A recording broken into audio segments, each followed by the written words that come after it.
Welcome back to the Crash Course Podcast. My name is Craig Crash Collins, joined this week by two of the gentlemen of the MCT Podcast, three people that could probably collectively walk on at Oral Roberts and beat Ohio State. It is Chris Simmons and Michael Robinson. But hey, you know what? We're not here to talk about how bad Michael's choices in basketball teams are. We're here to talk baseball. It is finally time. You know what's great about this is that we talked about when we first talked about getting another podcast, the YouTube exclusive only podcast. We talked about it in the sense that, like, you know, with this in mind, with like, you know, with you guys wanting to talk baseball and wanting to get into the baseball season. So glad that we finally get this opportunity. I know, Chris, you've done our baseball specials in the past, but I'm really excited to get into this. You know, baseball season is finally here. We don't have to worry about, at least as of right now, knock on wood, anything, you know, delaying it. We're gonna get a full 62 as what we're expecting. I can't believe it. I can't wait. As good as last year was in the shortened season that we had, it never really felt like a baseball season, and it already feels this year. You can just feel the difference. I mean, even just with having a spring training, that has made such a difference in and of itself, in my opinion. That, like, just having that kind of puts you almost back into that normal mindset of things, and you know, you're looking at guys that exploded this spring, and now you get that fun conversation of, like, can they carry it over into the regular season? So where we just didn't have that last year, and so it already feels like a win this season. And I tell you what, just being able to look forward to watching baseball every day from the 1st of April until late October is just going to feel so magical again. And I cannot wait for that first pitch to get thrown. And even though last year, it was a marathon, but because of the way everything was structured, if your team had a bad couple of weeks, that was it. And now now you can afford to start off slow and your team still be in it. And I think it's what's going to be better for a lot of fans, because after a month, you're like, oh, well, just not going to watch anymore. It's all over. Done. Bye. Yeah. So absolutely. It's gonna be nice to get back to normal. Oh, yeah, for sure. Very excited about the season this year, so let's go ahead and hop right into it. We're going to go division by division here to start off, talk about some of the storylines. Starting in the American League, first with the AL East. First, the Tampa Bay Rays, they were just in the World Series, but they end up trading Blake Snell. They let Charlie Morton walk, but they do bring back Chris Archer, and they did sign Michael Wacha. Also, over to the Yankees, they re-signed DJ LeMahieu, traded for Jamison Taillon, signed Corey Kluber and Darren O'Day. Interested to see how Corey Kluber does after he's had some injury-plagued years, and Darren O'Day is back with Zach Britton, which will be interesting. The Blue Jays signed George Springer. There was talks at one point that they would be able to sign Michael Brantley too, but that fell through. They also add Marcus Semien, which is nice, and I didn't realize Kirby Yates was there, which is going to be, I think, sneaky good down the line. The Red Sox, they trade Andrew Benintendi because why not? What's any talent that you want to retain? Let's just get rid of everyone. They did sign Marwin Gonzalez and Kike Hernandez, so they're nothing if not versatile in the field. They can move guys around, which will be interesting. And then the Orioles, they're just still in rebuild mode, obviously. They did acquire Matt Harvey, Felix Hernandez, so I'm really excited about their 2015 season. Yolmer Sanchez and Freddie Galvis are also on the roster as well. So that's kind of what's been happening over in the AL East, which begs the question. We're going to do hot or cold a little bit different this time around. We're going to do it for each division instead of just waiting to the end and doing all questions at one time. So, hot or cold, first question this time about the AL East. Did acquiring George Springer put Toronto ahead of Tampa Bay? In my opinion, it did. I'm going with a hot take here. The Jays were better than the Rays last year in home runs, RBIs, average, slugging, OPS. They were the better hitting team. What made the Tampa Bay Rays good last year was their pitching, and they got rid of that. I mean, I don't think that can really just go, because a lot of people are still high on the Rays, and I was like, they let go of Blake Snell and Charlie Morton. That's not nothing. I mean, it would be like, it would be like the Cubs trading Yu Darvish. No, it would be like, it would be like, I mean, I just can't think of another scenario where you trade your Cy Young. No, it really is, because you were almost there. You traded Yu Darvish and let John Lester go. It's almost the same two pieces. Right. But and I don't think that's going to go unnoticed, because it's like, yes, you're bringing in Chris Archer, but what does he really have left in the tank? I want to see him come back. The storyline kind of reminds me a little bit of Derrick Rose in the sense that, like, was really, really highly regarded, then kind of fell off a little bit, and this is kind of his redemption arc, I think. So we'll see what happens. Michael Wacha, I like Michael Wacha well enough. I'm glad he's not in a Cardinals uniform anymore.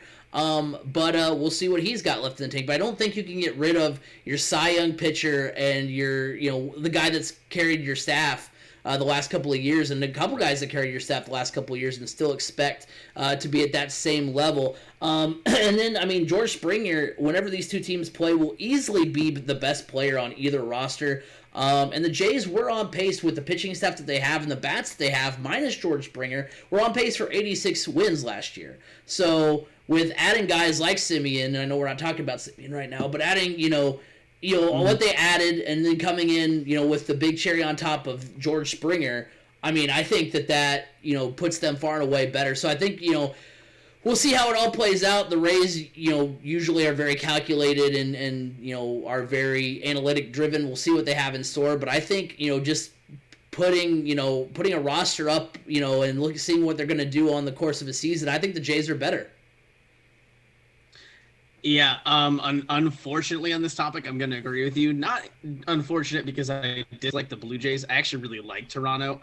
They're a hard team to root against for any reason. They've been a lot of fun to watch just as a baseball fan in years past, from Jose Bautista and Josh Donaldson to, they've had some magical moments and some magical runs. They're a fun franchise.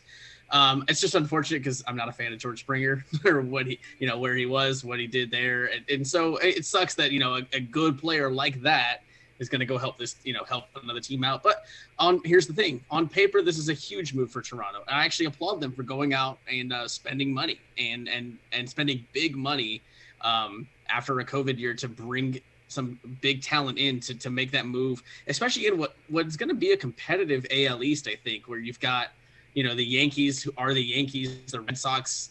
I mean, they're still the Red Sox. They're going to be a thorn in the side. The Rays are there. The Blue Jays. I mean, it's not going to be an easy division to win. So for them to go out and feel like they can compete is a telling sign. But yeah, I think right now on paper going for it, especially this move as you said, the cherry on top, it does put them over those reigning AL champs for now. And the fact is, look, George Springer's he's got a career average of 270. He's 361 on base percentage, and he's a 491 slugger. That's good. That's really, really good across the board. He gets on base. He has some power. He hits for a high average. He's going to be a middle of the lineup kind of guy for years to come. I mean, this year on Baseball Stat Reference, he's projected to be a 30 homer guy, and his career average is about 35. So I mean, you add that kind of pop and power into the middle of your lineup, any lineup gets infused with that. It's going to look a lot better than it did, because that just helps round out the rest of the guys out there. And, Vlad Guerrero Jr. is going to potentially have a big year. I mean, Toronto looks really good. So yeah, I think right now they are on paper better than those Rays. So for me, I'm gonna say that Toronto is going to be better than Tampa Bay, but I'm not gonna say it's fully because of George Springer. While he helps, and he helps a ton, I think it's the development of Bo Bichette, Biggio, Vladdy Jr. If Nate Pearson can come out and be healthy, like this young core of talent that's all in Toronto right now is going to help propel them above Tampa Bay. I think if Randy Arozarena comes out hot, and if Chris Archer can regain some of that magic that he had when he was back in Tampa, it'll be a little bit more difficult. But I don't see the Rays competing as much with Toronto if all these pieces can perform and stay healthy as they are projected to. And the Kirby Yates is one of those big ones I think is underrated, because the Blue Jays bullpen really only had one or two good arms, and then everyone else, like, that's where they would lose games. They would lose them late because the bullpen would give it up. And Kirby Yates is a big signing that I wish more people were talking about.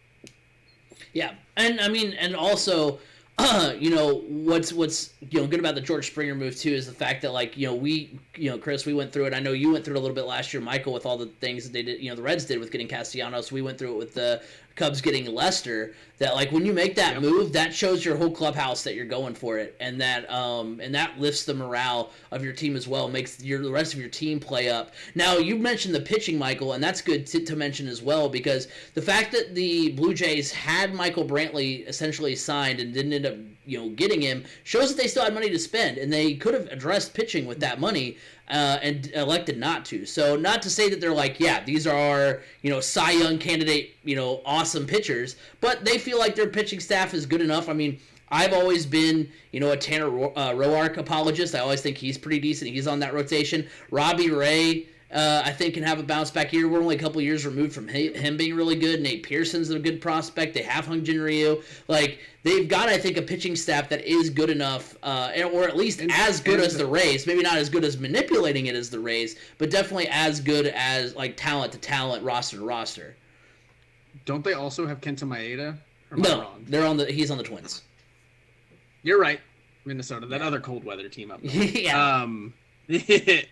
But yeah, I mean, and then, the last thing I'll say about Springer, too, is you bring a veteran bat like that in, and as Michael alluded to, that young core that's just kind of breaking into the scene, imagine what that core is going to gain from just having a guy like George Springer, who's been through, pun intended, Springer's been through the ringer and has, won a World Series and lost one and been there. I mean, he has made multiple playoff runs. He knows what it takes to be on a winning team, and if he can bring that to the Biggio and Bo Bichette and Vlad Juniors of the world, I mean, that's invaluable experience for those young guys as well. Absolutely. And keep in mind, I do think that the Yankees are the team to beat instead of Tampa Bay. I know Tampa won it last year, but I think the Yankees are the team to beat because of who they added.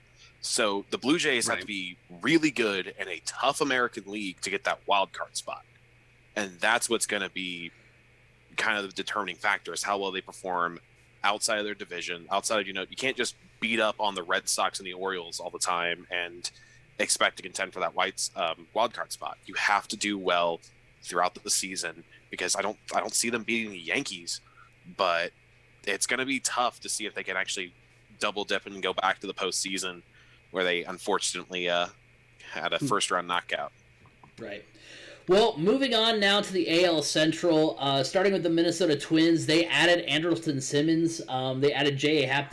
That left side of the infield with Andrelton Simmons, Josh Donaldson, I mean, that's going to be fun to watch if you got nothing to do and want to watch a Minnesota Twins game. I mean, for us, I mean, we're not going to, that's not front row seeing for us. But if they're on, I mean, it's worth the watch. They also re-signed Nelson Cruz, which is big. The Chicago White Sox, they acquire Lance Lynn. They sign Liam Hendricks as well. Now, of course, we're going to talk about their big loss here in a second. The Cleveland Indians, they trade away Francisco Lindor and Carlos Carrasco, but they do bring Eddie Rosario from the a division rival in the Twins. Eddie Rosario is a good, solid hitter, so they do bring him back. The Kansas City Royals continue to at least, try and put a passable team out there, which is nice to see. Well, I mean, they could be the Orioles and the Tigers and just be like, whatever, here you go. But they're at least being like, hey, we're gonna give our fans something to cheer for, something to get excited about. They acquire Andrew Benintendi, which might be a piece they build around for the future. I mean, we saw how they built their team around like Alex Gordon, Lorenzo Cain back in the day, so maybe he's like a similar piece for them. They do add Carlos Santana as well and bring back Mike Minor and Greg Holland. And then the Detroit Tigers, they acquire Robbie Grossman and Omar Mazzara, as well as re-sign Jonathan Scope. Now, we just talked about a center fielder in George Springer. Now we're going to talk about another outfielder and what I alluded to earlier with the Chicago White Sox. And that is it time to exit the Chicago White Sox bandwagon, hot or cold, because Eloy Jimenez out 5 to 6 months with injury. So not sure whether that means, I mean, they didn't, it's always weird how they word injury reports, because like if he's going to be out for the season, just say he's out for the season.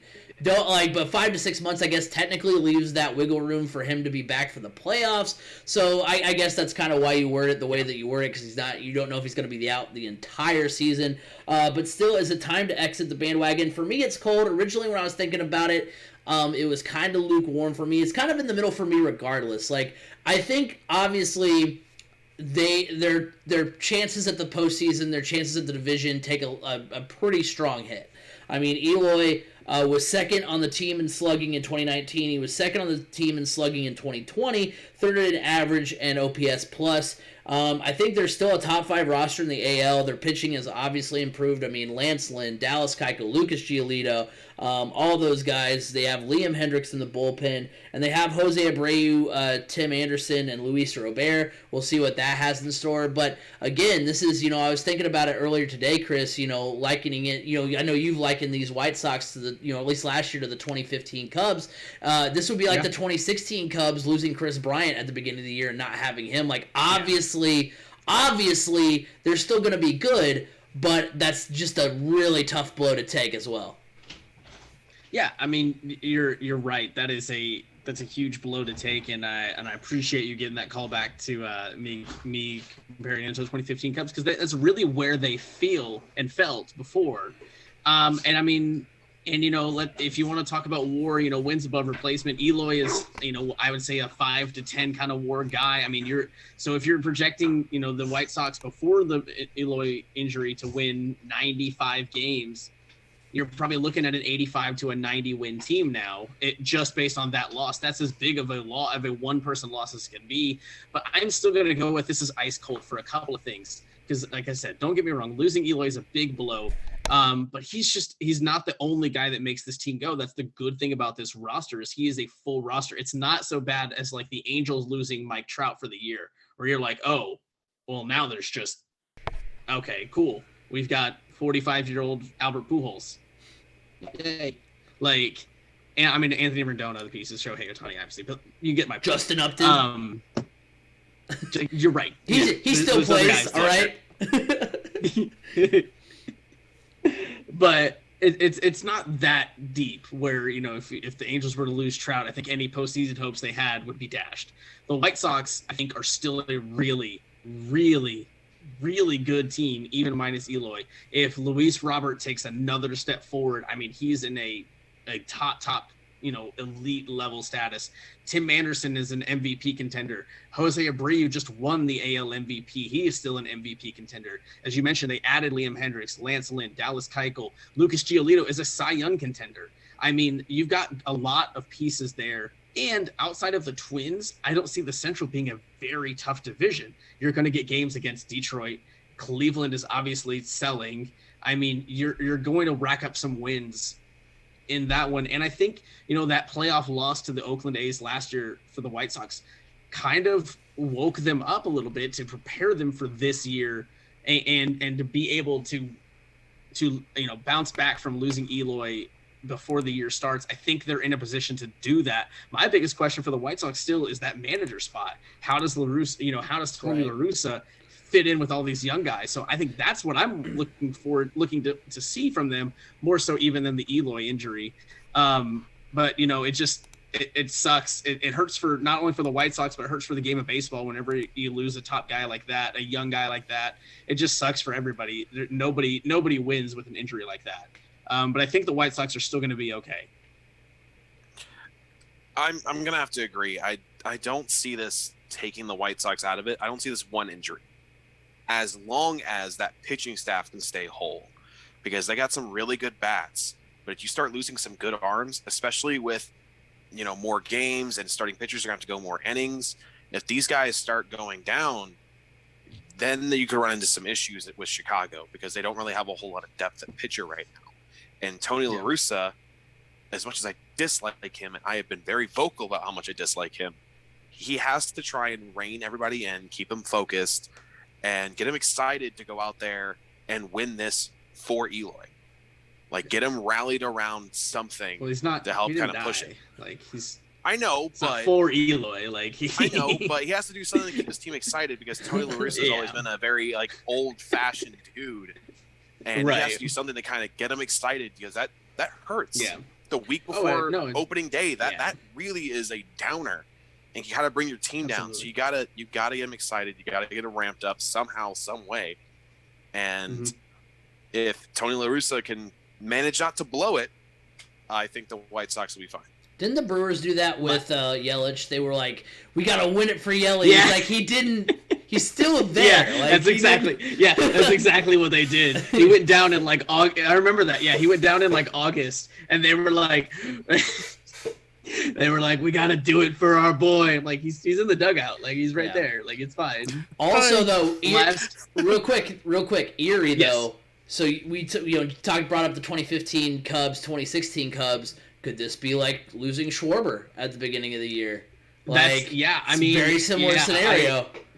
Yep, and that was I was actually going to bring that up only because you talked about how weird it was that they put it on the injury report that it's 5 to 6 months, and I was like, well, remember Schwarber was out for the year. Right. They said he was done for the year, and then he just worked his ass off and got himself healthy enough to DH in the World Series. And what an unbelievable story! I hope someday we get like a 30 for 30 or a little short on just his kind of story for that year, because I mean, I can't even imagine the level of work he put in to get to that point and then to succeed on that stage.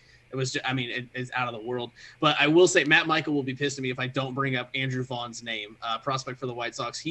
Matt Michael keeps telling me that is potentially the best bat that the White Sox have, like right now. Ooh. Like seriously. Yeah, that's where his ceiling is, Andrew Vaughn. So pay attention to that name, especially with Eloy down. Don't be surprised if you see Andrew Vaughn get the call up earlier than expected to fill that spot. And if he can come up and have an early season success, I mean, then you're again the White Sox. I think they're gonna be just fine. But yeah, look out for Andrew Vaughn. And if we're talking about White Sox prospects, Nick Madrigal is another guy playing at second that I think if you got him batting leadoff, he is quick. He's a contact hitter, and you can kind of set up those other bats to put some damage up early. I know last year he played some games.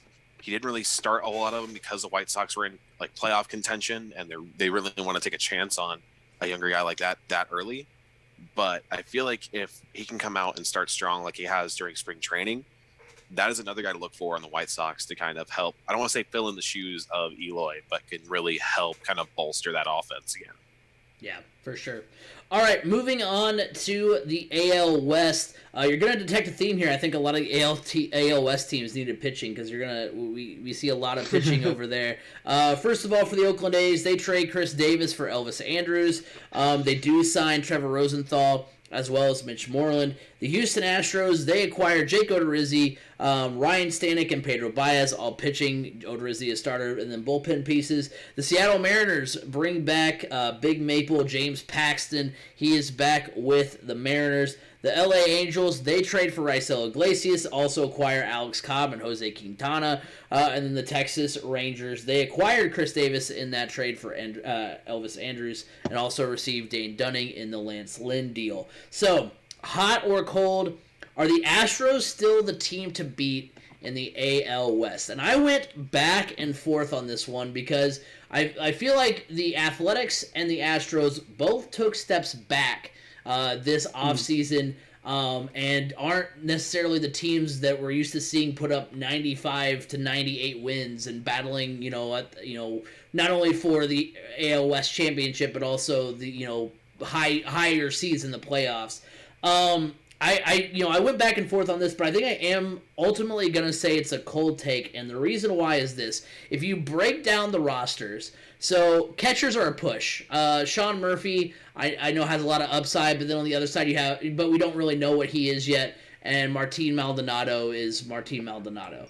Then you look at the first baseman. I'll take Matt Olson every day over Yuri Gurriel. Olson is better in slugging and OPS. But the rest of the infield all lends itself to the Astros. Altuve, Correa. Bregman and Chapman are probably the closest in that conversation, but I think I still lean, or at least Bregman and Chapman are close enough, but I still think that trio of Correa, Altuve, and Bregman, I think I would still take. Outfield-wise, I would still go with the outfield, or the outfield of the Astros because of, Kyle Tucker and Michael Brantley, even though I do love Ramon Laureano. But as far as the rest of the roster goes, the Oakland A's pitching staff, a lot of people forget how good the A's pitching staff was last year, and hardly anything has changed aside from, replacing some of their bullpen pieces with Trevor Rosenthal, with Sergio Romo. They still have Jake Diekman. They still have Yusmeiro Petit. They still have some really good arms in that bullpen. Yes, they lost Liam Hendricks, but I think they still have enough to get it done. The Astros do add Jake Odorizzi, but they're not going to have Verlander the entire year, and Framber may be out for a while, Framber Valdez. And I do trust the A's bullpen more with Rosenthal, Diekman, and Romo. So I think just because of how good that pitching staff is, the rosters are so similar, and the pitching staff, in my opinion, for Oakland is so much better than the Houston Astros bullpen and rotation that I think I just got to lean towards Oakland in this standpoint. I mean, I know that Oakland technically won the division last year, but I think a lot of people went into that like, oh, well, the Astros still had the better postseason. They're still, we're the better team in the AL West the last few years, so I think a lot of people think they're still the team to beat. But I think Oakland's past them. I think Oakland right now is the better team than the Houston Astros. So I'm gonna agree. I think it's a cold take as well, but I'm gonna take a different reason why it's a cold take, because I think this is the year, as you mentioned, the A's and the Astros both kind of took steps back. So I think this is the year that another team is gonna finally put it all together and take over that top spot in the AL West. And I'm looking at the Los Angeles Angels of Anaheim. I think that team gets overlooked outside of Mike Trout a lot. I know I did it 10 minutes ago when I talked about if Trout went down, they wouldn't have anybody. But the reality of it is they actually have a lot of pieces. They've got, like I said, best player in baseball, Mike Trout, and it's not even close. They've got Anthony Rendon. They still have Albert Pujols, David Fletcher. I mean, they've got some guys there. Justin Upton, still played. They're led by Joe Madden, who knows how to be a winning manager. As much as some of his moves, most of his moves, if you will, are head scratchers at the time, he knows how to manage a team and keep a locker room happy and keep a dugout together and get it done. And, they also have Shohei Ohtani, who finally looks healthy. He's going to go back and try to be that two-way star that he came over from Japan to be. And he has looked really good this spring. I know it's just spring, but guys, he's batting .571 in the spring with 5 homers. And the slugging is just a measly 1.107.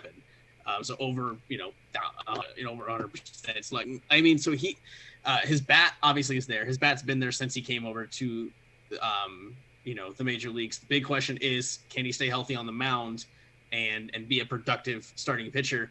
I'm hoping so. I'm not going to lie. I think at some point, if he wants to keep pitching, he's going to have to move to the bullpen just to shorten the number of innings that gets taxed on his arm. Obviously, he's already had problems and injuries with it. But, I mean, I'm just looking at the Angels to finally put it all together. I'll give them credit. They keep trying, but something always just seems to happen where they just kind of break apart and Trout can't drag the other 8 guys to a winning record, let alone the playoffs. But I think this is the year it kind of gets together for them. And as you know, we mentioned, the Astros just aren't the same juggernaut that they have been. I mean, even if you look at last year, they finished the regular season 29-31. They were under 500. They limped into the playoffs. Yeah, they put it together and got to the ALCS. Game 7. But I just didn't. Yeah, I mean, they were a game away from the World Series. But look, not to take it away from them, they did that. They were right there. A lot of teams can make that magical postseason run. That's the point of the postseason. I just think if when you start 0-0 and look at this team, they just don't scare me as much, especially now that they lost Springer. That's a huge bat. I mean, we talked about how good he is for Toronto. He's equally as bad of a loss for Houston for all the same reasons that I said, that adding that bat to Toronto is great. Taking that bat out of that lineup hurts a lot because now you don't have to necessarily pitch around him to get to, around Springer or worried about Springer to get to other guys. I mean, other guys are going to have to step up to do that. And I just don't see it. I think Houston cracks this year. And I think the Angels are the team that take advantage and come out on top in the AL West there.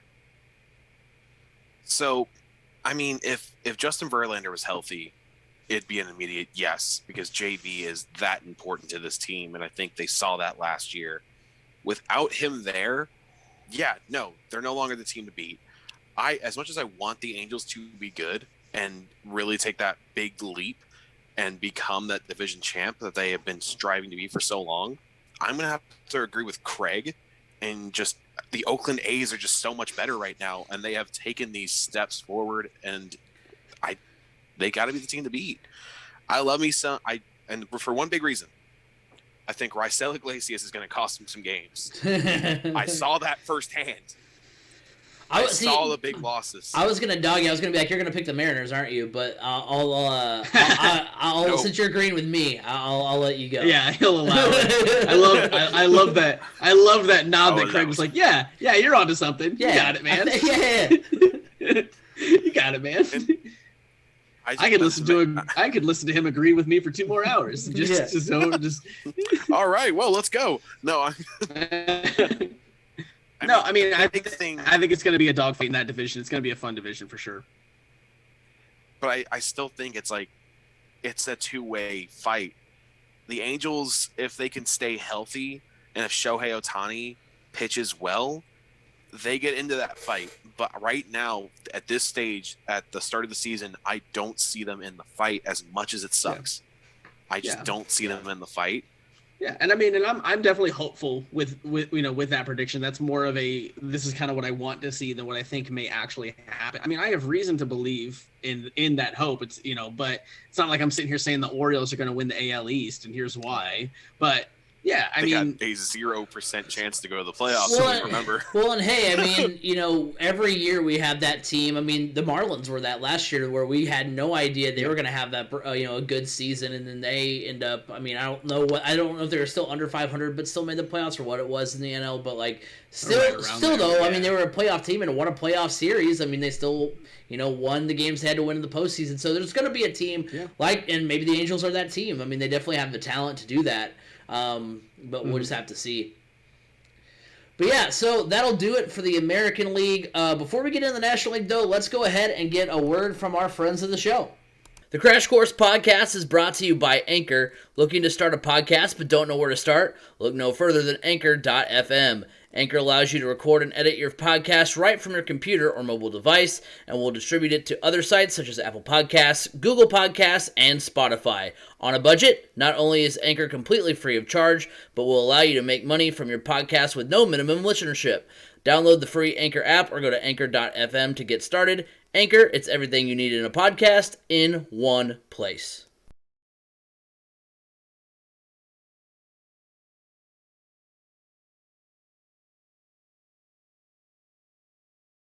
Are you tired of your same old lunch hour of sitting and scrolling through your apps on your smartphone? Have you thought about playing a board game with your coworkers? Eat Lunch and Board Game is a podcast dedicated to telling you about board games that are great for lunchtime fun and some that are probably better saved for after work hours. I've been playing games at my office for over 4 years now where I have made new friends and business connections that have been very useful. Board games build bridges.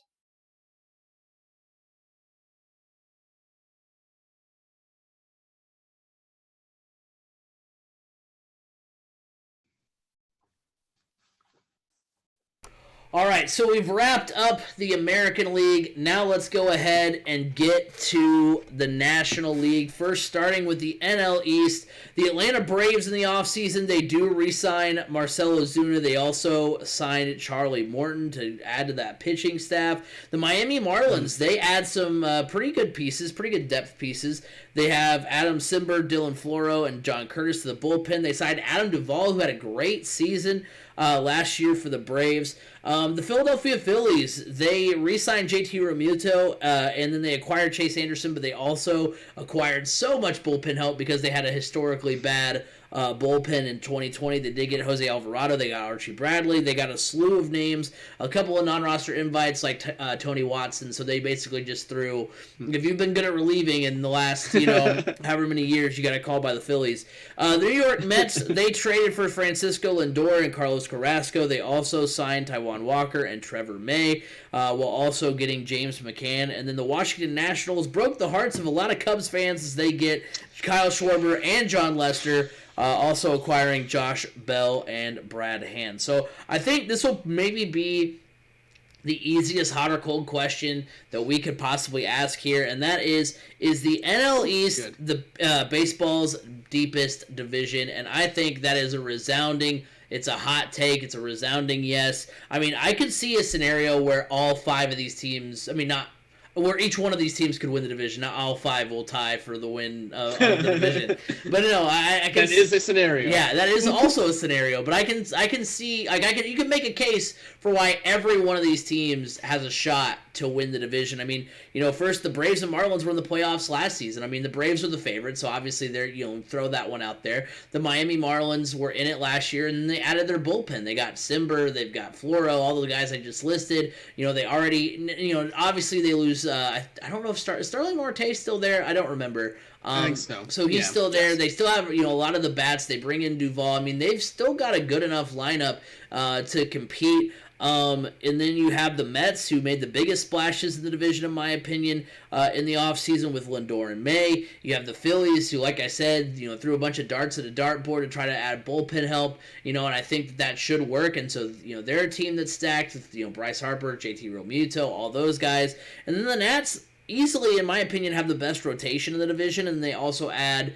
Josh Bell and Kyle Schwarber. So all of these teams have, in my opinion, what it takes to win the division. Now, obviously, the percentages go down as you go down the road, but again, like we just talked about, I mean, there's going to be a surprise team. Last year it was the Marlins. Maybe this year it could be the Phillies or the Nationals again, that sneak up and take the division. Because while the Braves have a lot, they and obviously they have a lot because they just come off of a season where they were in the NLCS.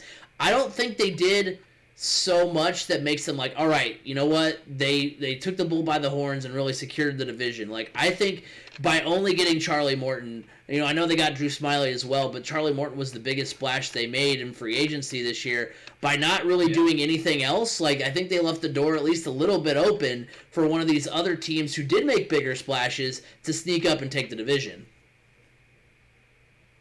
Yeah, as you said, this is going to be a resounding hot from me as well. Not only I kind of agree with you that I can see a scenario where all 5 of these teams can find a way to win 90 plus games and win this division. I'll take it a step further. I can see 3 legitimate National League contenders, not just playoff teams, but deep postseason teams. When you talk the Braves, the Nats, and the Mets. I think those are guys that can win 1, 2, or 2 or more playoff series.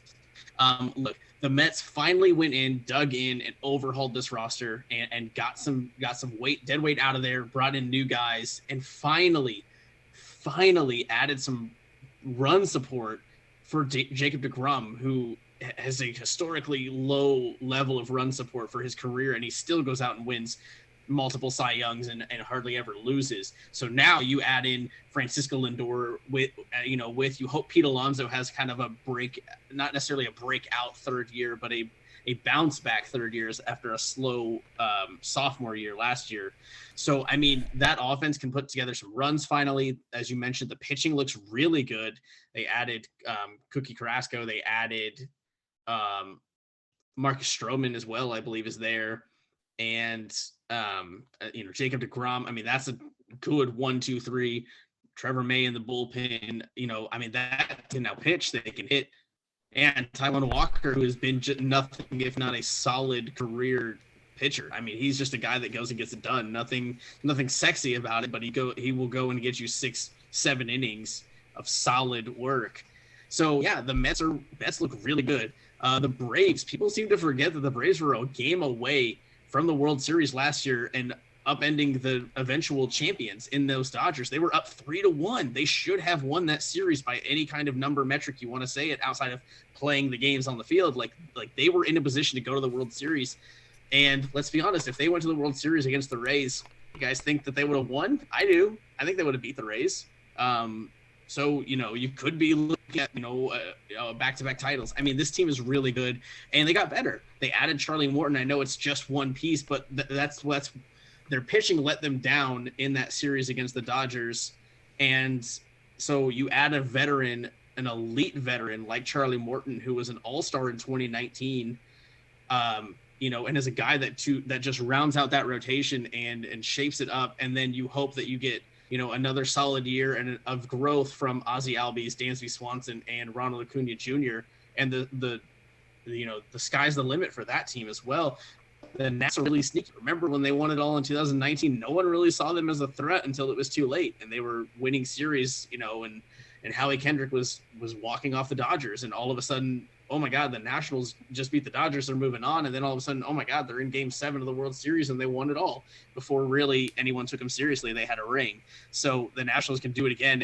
And I'll tell you right now, Schwarber's going to hit 40 plus homers for that team. Book it. I mean, like that, like. He looks good in spring. He's hit a bunch of homers. Lester is going to be a good veteran piece. Again, a guy who knows how to win it all and just get it done when it matters. So, I mean, that team looks really good too. So that division is going to be a lot of fun to watch shake out as the season goes on. And looking at this division, it didn't hit me. When you think of like the top 25 players in baseball, how many of them are on this division? It's crazy to think about, and you have a lot of young up-and-coming guys too that are going to help kind of bolster these teams. Think of like guys like Christian Pache in Atlanta, Sixto Sanchez in Miami, Carter Kieboom in Philly, and Alec Bohm. And then, unfortunately, Tim Tebow retired for the Mets. But they add in a phenomenal... It's a big loss for the sport, yeah. Big loss for baseball. But then you add in a phenomenal Minecraft streamer in Trevor May, and then you have... the Washington Nationals, who I don't understand why people sleep on this team. They have Mad Max, Juan Soto, Schwarber, Bell. Like, this team is stacked with power. Power. They're going to come at you and hit you in the mouth if you try to come after them. And it's obviously this division is the deepest division in baseball. It's going to be a lot of fun. I can't wait. This is going to be a division I'm following very closely. And it's going to be entertaining to watch.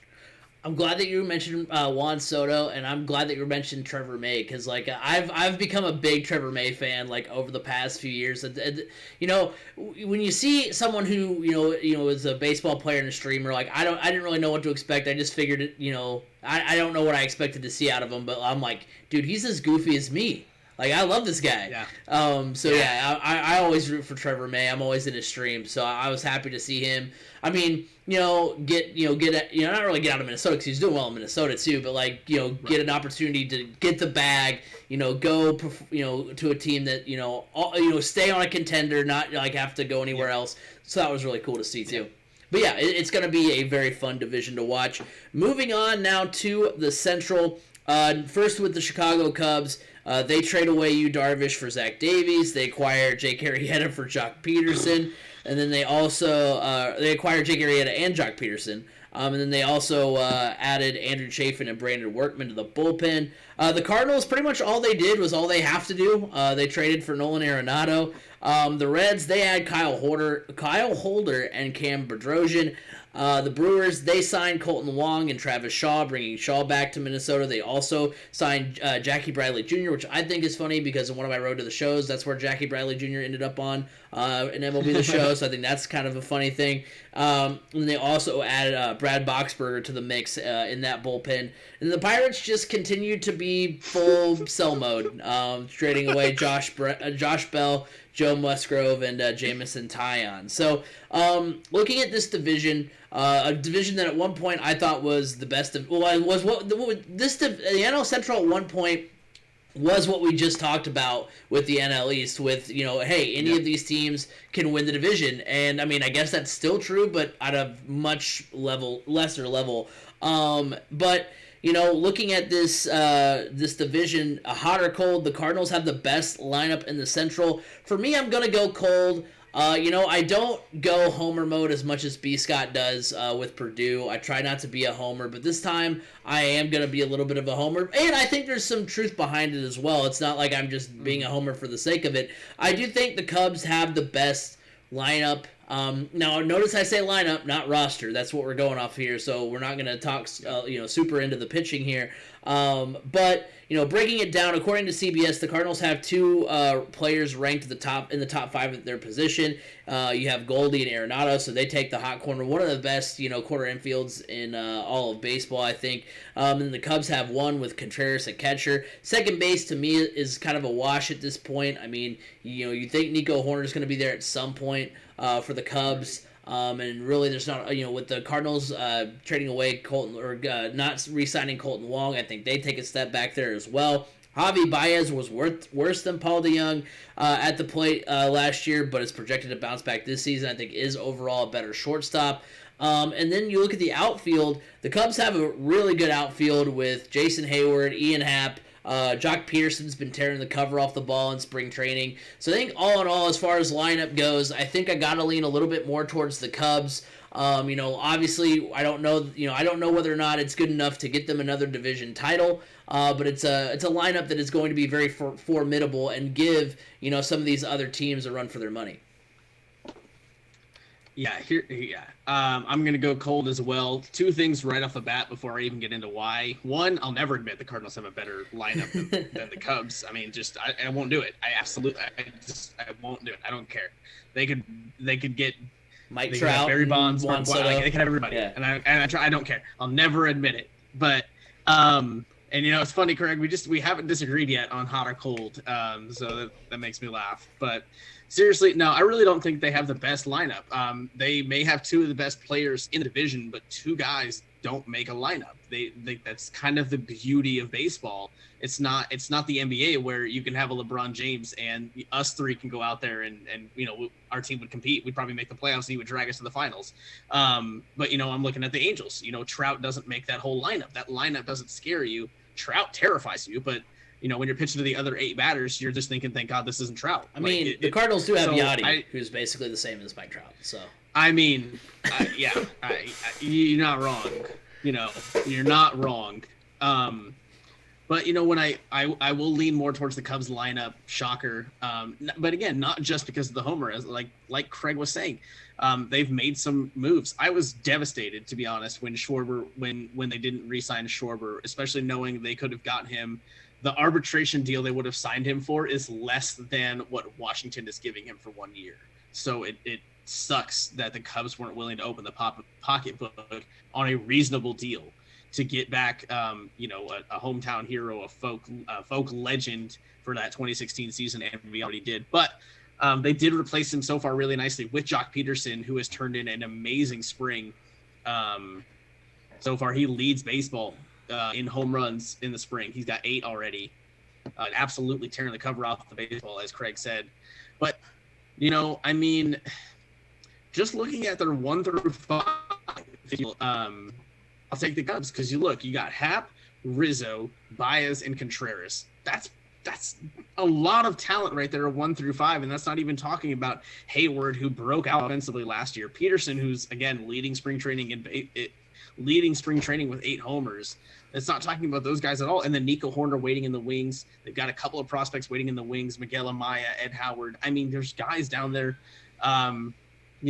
Talking to makes me think of one of my new favorite AJR songs off their new album that released last week, Way Less Sad. I'm way less sad about this Cubs team right now than I previously was in the offseason, where they were shipping Darvish and Lester and Schwarber off, and they didn't re-sign. I was so sad that I was even upset that they didn't re-sign Tyler Chatwood at one point. I was like, oh my God, even Chatwood is gone. Well, and Jose Quintana was gone too. And Chatwood started to turn a little bit of a corner. Not saying he was super great, but he started to pitch way better. Yeah. So. Oh, absolutely. He looked a lot better than he did that first year. But yeah, that Cubs lineup just looks really good on paper. If Contreras and Baez have their bounce back seasons, and I'm thinking Chris Bryant is going to go on a revenge tour. I think he's just tired of everybody talking down about him. And that he's going to tear the cover off the baseball. He's a former MVP guy. Like that is a top level guy. So yeah, I'll take the Cubs lineup over the Cardinals every day. Let's go. Well, first thing I want to start with is, how did the Rockies not get Tommy Edman or Dylan Carlson for Nolan Arenado? Matt Carpenter. There's no place for Matt Carpenter right now. Anything, any MLB ready talent. I know Matt Carpenter for Nolan Arenado isn't a great trade straight up, but at least that would have been, because that would have been the equivalent of the Cubs trading Yu Darvish for Zach Davies. At least that's an MLB ready, veteran player that you're putting in the lineup.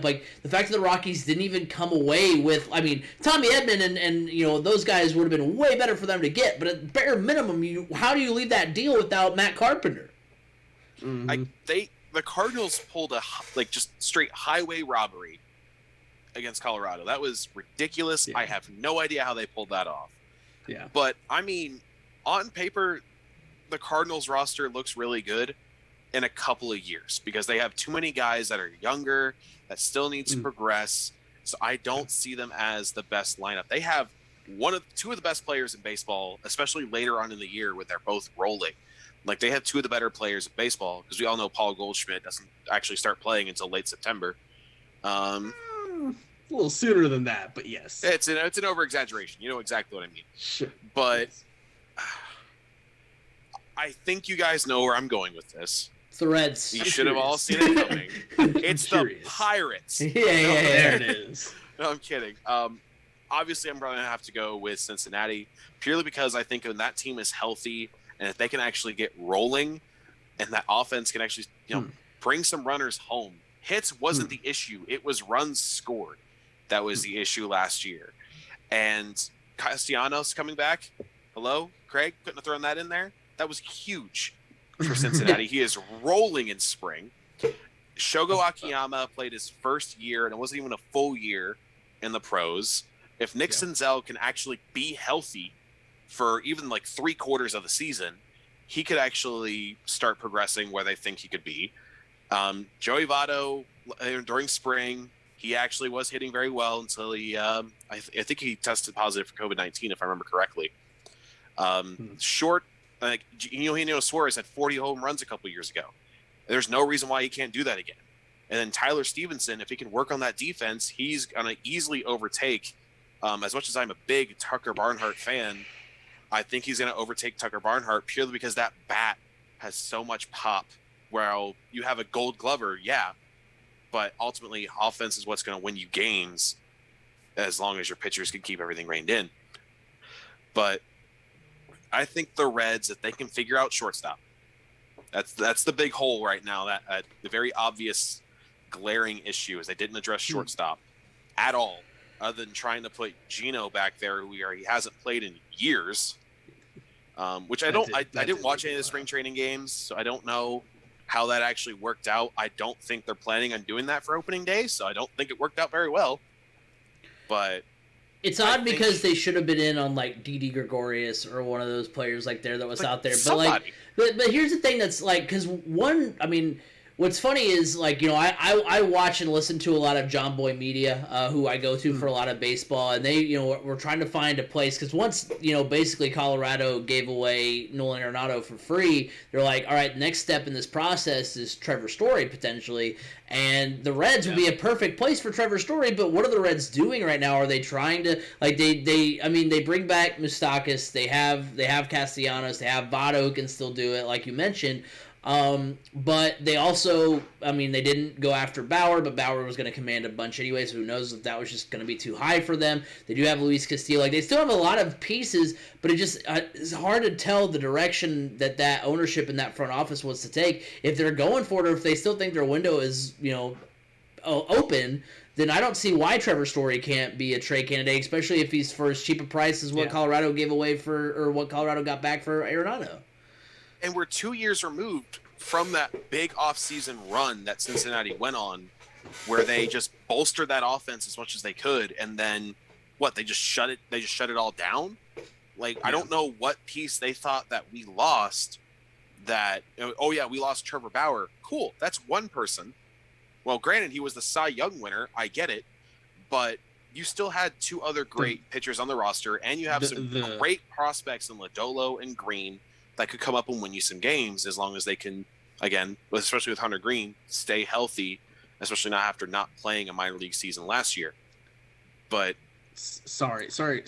I got somebody in my ear. They wanted me to make sure you clarify that he won a Mickey Mouse Cy Young, not like a legitimate Cy Young. Okay. Sorry, producer. Okay. It's not my words. Producer in my ear was like, drive make sure left field by Castellanos. 4-0 ball game. It's not my words. That's all I'm saying. It's not my words. But Trevor Story, if Darvish had won it, if Darvish had won it, it would have been legitimate. But Oh, okay. All right. Hopes and dreams. But Trevor Story was the guy that I was staring at, like I was waiting for a move. And I don't know if Cincinnati just thinks they could pull off a better deal during the season. But then you're running a risk of, what if he gets hurt? Or what if he starts off super hot and his demand, like his value just skyrockets? Yeah. They're praying for him to start slow, so that way his value drops, and they might be able to get him for not as much without having to give up one of those big name prospects. Even though after the Cardinals trade, I don't think they're looking for big name prospects right now for some reason. Yeah. Well, the other reason I would say you don't wait to make that, if you are thinking about making that Trevor Story deal, potentially, the other reason I would say you don't wait until near the trade deadline is what if you're already 20 games out of the division, you've thrown away a year waiting for Trevor Story's value to even potentially drop. If you're even considering that your window is open to win this division, you don't wait around until the trade deadline hoping to get your guy at the lowest possible price. You just pull the trigger if you can make it happen. Yeah.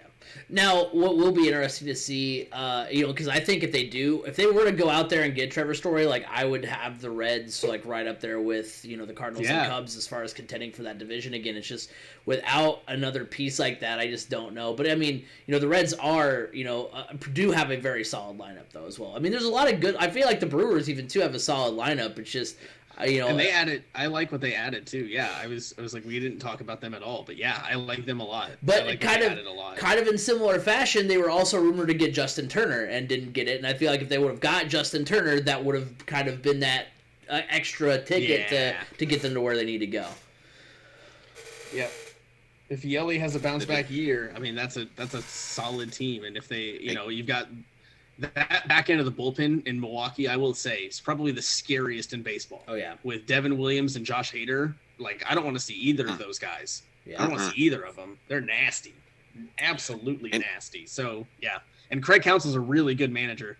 You want to talk about Tampa Bay kind of manipulating their weaknesses? I think Craig Counsell in Milwaukee does that really well, too, manipulating his pitching and his guys to kind of cover up as many weaknesses as possible for being a smaller market team as well. So, and they have the absolute unit in Daniel Vogelback. Yeah. Dude. Like the absolute tank of a human being. The meme of spring training was that ripped picture of him and, drug tester. Daniel, you got to take a drug test. Daniel, I passed. Hey, you passed. Yeah. Like, wow. All right, quickly now we're going to move on to the NL West here.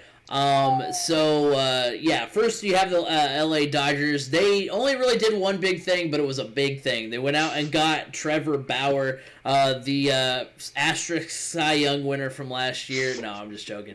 They do re-sign Justin Turner as well. The Padres made a lot of big splashes. They traded for Blake Snell, Yu Darvish, Joe Musgrove. They also add Mark Melancon to the bullpen, who did do it for the Braves last year. The Giants add some pieces here and there. They get John Brebbia, Matt Whistler, and Jake McGee. They also signed Alex Wood and Anthony DeSclafani and brought back Kevin Gossman. The Rockies, pretty much all they did was trade Nolan Arenado, and that's pretty much it for what they did. The Diamondbacks, they added Joaquim Soria, Chris Davinsky, and Tyler Clippard to the bullpen while also signing Asdrubal Cabrera. So, hot or cold, the Padres are the scariest team in baseball for me. That is a very hot take. The Padres bats go toe-to-toe with the Dodgers. I mean, we all know, these two lineups are very good. The Padres were 10th in average in 2020. The Dodgers were 11th. The Dodgers were first in slugging. The Padres third. The Dodgers were second in OPS. And the Padres were fourth. But where the Padres were lacking last year up against the Dodgers was the pitching, and that's what the Padres did address. Now, I will say this. Yes, the Dodgers also went out and got Trevor Bauer, but also Trevor Bauer went out and won the Cy Young. He's a great pitcher. But I haven't seen the full scope of what he can do. Because remember, in 2019, he was okay for the Reds, but he wasn't Cy Young caliber. Now, yes, he came over the middle of the season in a trade, but it's not like he came in and had went 8-0 with a 1.67 ERA or had a similar run to what he did in the 60-game season last year. So let's see what he can do for a full 162. I mean, obviously he's backing, he's backed by Clayton Kershaw, Walker Buehler, all those guys, but still, let's see what he can do and where he fits in that rotation. Not to sell him short at all, just saying that, like, I want to see a little bit more of what he can do, because remember, we're not that far removed from Bauer being kind of a middle-of-the-road starter in Cleveland. So, we'll see what he has to go on. But I mean, the Dodgers arguably had the best rotation in baseball. But the Padres were were 8th in the MLB in ERA, 3rd in WHIP. The Dodgers were 1st in both categories, but they add Yu Darvish, Blake Snell, and Joe Musgrove. I think those 3 additions are, as good, if not better, than just adding Bauer, even though you still do have Kershaw, although there's some injury issues there. Buehler has struggled at times, which, so have Darvish and them. But I think basically what I'm saying is the Padres have done enough to be as scary as the Dodgers, and the Dodgers were pretty darn scary last year. So I think the Padres have done a lot to put themselves in good graces. I think they are indeed the scariest team in baseball. All right, here's the deal. This is a burning hot run far away from this team if you can take. They are far and away the scariest team in baseball. Michael, if this was Mutt, that whole lineup, that whole roster would be the scary Halloween Mutt set release. It would just be Padres, because most feared. They are so scary. They are so scary. They have me shaking in my boots as a fan of any other team that isn't the Padres. I am terrified of seeing the Padres. As Craig alluded to, their only weakness, or their biggest weakness last year, was pitching. And so what do? They're like, cool, we're going to go get anybody that's talked about in the Cy Young in the last few years. We're going to go add them. We're just going to find a way to do it. Blake Snell, come on over. Yu Darvish, come on over. So they got 2 ace level pitchers, Cy Young caliber pitchers on top of that rotation. And it's better than when the Cubs won it all in 2016 and their one weakness was they didn't have somebody to close games out, so they go and add Chapman. This is like adding 3 Chapmans and your bullpen needs a little bit of help. This is overloading, your starting rotation. And the Padres are going to be so much fun. And also, you talk about their pitching, they've got a top prospect that didn't get traded in any of these big trades in Mackenzie Gore. Potentially, not necessarily this year, but next year and beyond, you could have a starting rotation, a 1-2-3 of Mackenzie Gore, Blake Snell, and Yu Darvish. That's terrifying. That's the Cy Young is going to be between those 3. It's just going to be crazy. But also, if you look at starting a lineup, guys, their projected starting lineup is going to give opposing pitchers nightmares the day before games. You're looking at Fernando Tatis Jr., Jake Cronenworth, Manny Machado, Eric Hosmer, Tommy Pham, Will Myers, Victor Caratini, and Jurickson Profar. Fangraphs has 6 of those 9 batters projected to have at least 19 home runs. There's a reason this team is known as the Slam Diego Padres, because they are offensively going to wear you down and beat the crap out of you. And they're going to, any mistake pitch is just going to be destroyed by these guys. Just top to bottom, this team, it's hard to find a weakness in this team right now. It's hard to look at this team's roster and be like, yeah, they can do this, but they can't do this at an elite level. Right now on paper, it looks like they can do it all, and they did it all. All of it has been focused on we have to beat the Dodgers. How do we beat the Dodgers? And every single move they made, every calculated decision they made, was to take one from the Dodgers, get a one up on the Dodgers, and I think they did it. I think they are right there with the reigning champs, and if Fernando Tatis takes another step somehow, he gets a year better. Cronenworth was the second place rookie of the year last year, so his ceiling is high. Manny Machado. Eric Hosmer still has some left in the tank. Will Myers had a breakout year. Tommy Pham is a solid bat. Victor Caratini, Craig, we know him very well. He is great as a spot kind of guy. He can surprise you, getting on base, hitting for average, even with a little bit of pop to him. And Jurickson Profar is another solid, piece. I just don't see a lot of holes with this team right now. It's so tough. So I I absolutely am in love with what San Diego has done this year. Like, this team was exciting to watch last year, and it's scary to think that, oh yeah, Tatis is only 23.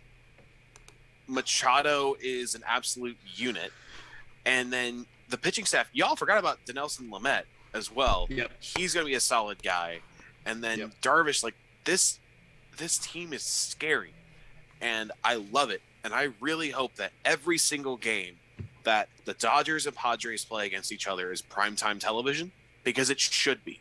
It's going to be that much fun to watch, because if they play a 5-game series, every single one of those games is going to have a top-tier starter and a phenomenal lineup.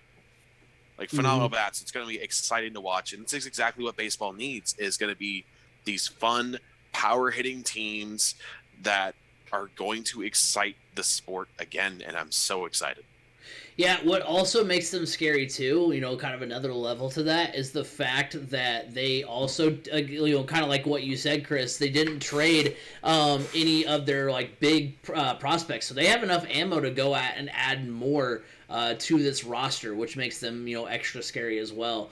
So yeah, and then also, by the way, waiting in the wings next year, they're going to get Mike Clevenger back. So I mean, the team is just going to continue to be amazing, and it's crazy because you think about the last time the Padres were kind of in this mode of trying to go for it. I mean, that was when they went out and got Matt Kemp, James Shields, and Craig Kimbrell, and the team didn't really do anything. And so it's this time they're really going for it, and it's nice to see for someone who grew up and watched the Padres and knowing them as kind of the doormat of the NL West, they're starting to actually put it together, which is awesome. Yeah, I can't wait. I mean, last thing I'll say is think about the fact that really any game this year that the Padres play, any game that they lose, which obviously they're going to lose games. They're not going 162-0. But any game that they lose is going to feel a little, I mean, you're right. They play, you never know. But any game that they do lose is going to feel like a surprise. And that's a scary thought. That is a scary, scary thought. Yeah. Oh, yeah, for the rest of the league. Before we get into our predictions here, we do want to remind you that you can follow us on Facebook, Crash Course Podcast. Remember, you can go follow on Twitter as well, at Crash Course FM. You can go subscribe to the YouTube channel, 3C Media. Normally, these guys aren't here, so I talk a lot of crap about them. But this time they are here, so, they do a lot of good things over the MCT Podcast. So, no, you guys are killing it, and I love it. So watch some old videos. Yeah, there you go. But yeah, so go over there. New MCT Podcast coming out this week as well. So go over there, subscribe. We're at 29. We're almost to 30, so go give us a look over there. Also, remember, you can listen every week on Apple Podcasts, Google Podcasts, Spotify. Wherever podcasts can be heard, you can hear the Crash Course Podcast. Also, every week we're live on Twitch, twitch.tv/3C Media. So the way our predictions are going to go, we're going to go through the AL Division winners and wild card, the NL Division winners and wild card, giving you also what we're going to see with the playoffs. So we'll kind of alternate here. A little bit of production on the fly here, while we're live.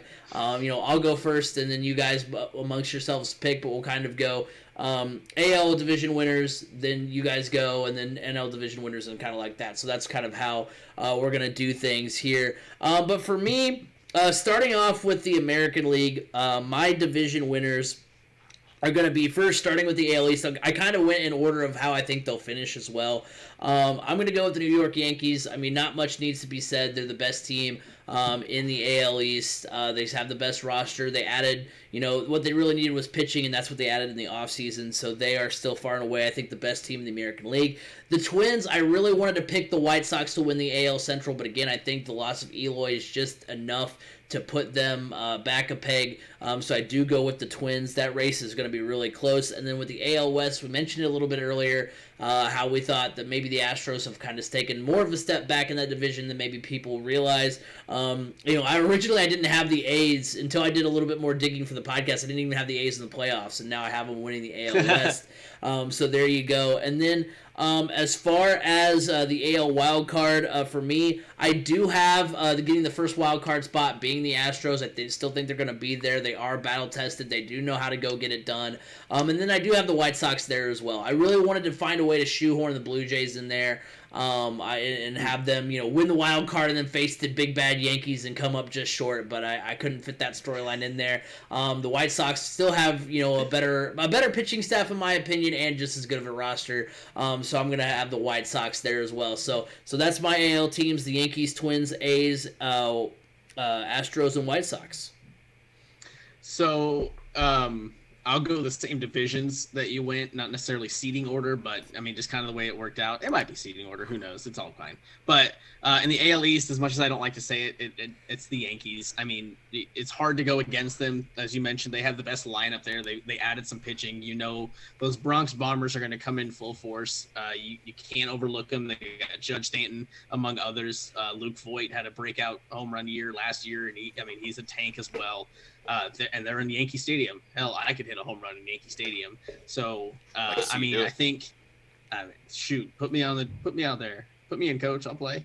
But yeah, so I think the Yankees are going to win that division. It's going to be a fun division, but I think Yankees come out on the top. In the Central, I am rolling with those White Sox still, even with the loss of Eloy. I think they have more than enough to kind of overcome that loss, especially if they do call up Nick Madrigal, Andrew Vaughn, and if those guys can kind of match that production or get close to that production of Eloy Jimenez, and as long as Abreu plays at an MVP level guy, if Robert takes a step up and plays at an MVP level guy, Tim Anderson is an MVP level guy.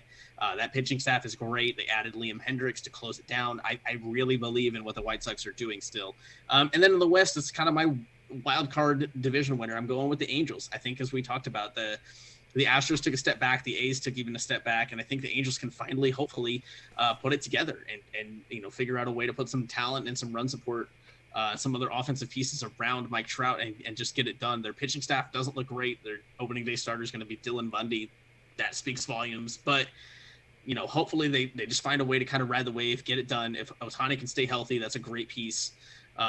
So I think they find a way to win the West. In the wild card, I'm looking at the Twins because I do think that AL Central Division race is going to be tight. So I think if the Twins come up short in winning that title, I think they will at least take a wild card spot. And then I kind of back-ended, put the Astros in there because, like you said, they're the Astros. They know how to get it done. If they're 4 games behind with 10 to play or 15 to play or something like that, they'll find a way to kind of figure out a way to go on a winning streak and just back end their way back into the playoffs once again. So those are my AL teams. I'm looking at the Yankees, White Sox, and Angels as division winners, and then the Twins and Astros coming into the wild card round. So I hate the Yankees. I absolutely hate them. But I would be an absolute idiot if I didn't take them to win that division. Like that's an easy pick there, which sucks because I think the Blue Jays did enough to really compete, but the Yankees be the Yankees. Aaron Judge and Giancarlo Stanton, if they can stay healthy and just hit, that's all you need. In the Central, I'm going with the White Sox. I think they have enough firepower that they're going to feel the loss of Eloy, but I don't think it's going to drag him back that much. And then the West, I said it earlier, I'm going with the Oakland Athletics. I think they are a great team with a lot of firepower, and I think they have taken enough steps in that division to hold off the Astros. Right. And so for wild card wise, Blue Jays, Stros. Okay. Both of those teams, I mean, that would be so much fun. Think about it wise, just storyline. George Springer's coming back. Yeah. He hits a walk-off home run to knock off his former team. Like, that would be if George Springer's so coming back, fun. how does he hit a walk-off? Just coming back to what? See the way you phrased it like he's coming back to Houston, and so I was like, wait, if he hits a walk-off, then wait, what did they do? Did they do some crazy stuff? He came back to Houston to sabotage them. He hit a walk-off against them. There's no rules. Burn it all down. Storylines. He hits a homer in the top of the 9th, and they just don't play the bottom. They're like, it's done. We don't care. You don't get your chance. It's like in spring training. They're like, we're good here. It's fine. Yeah, we'll stop it. We'll stop it at 7, I guess, today. Why not? We flipped the coin, and that's what it landed. So we're done, right? Right? Baseball.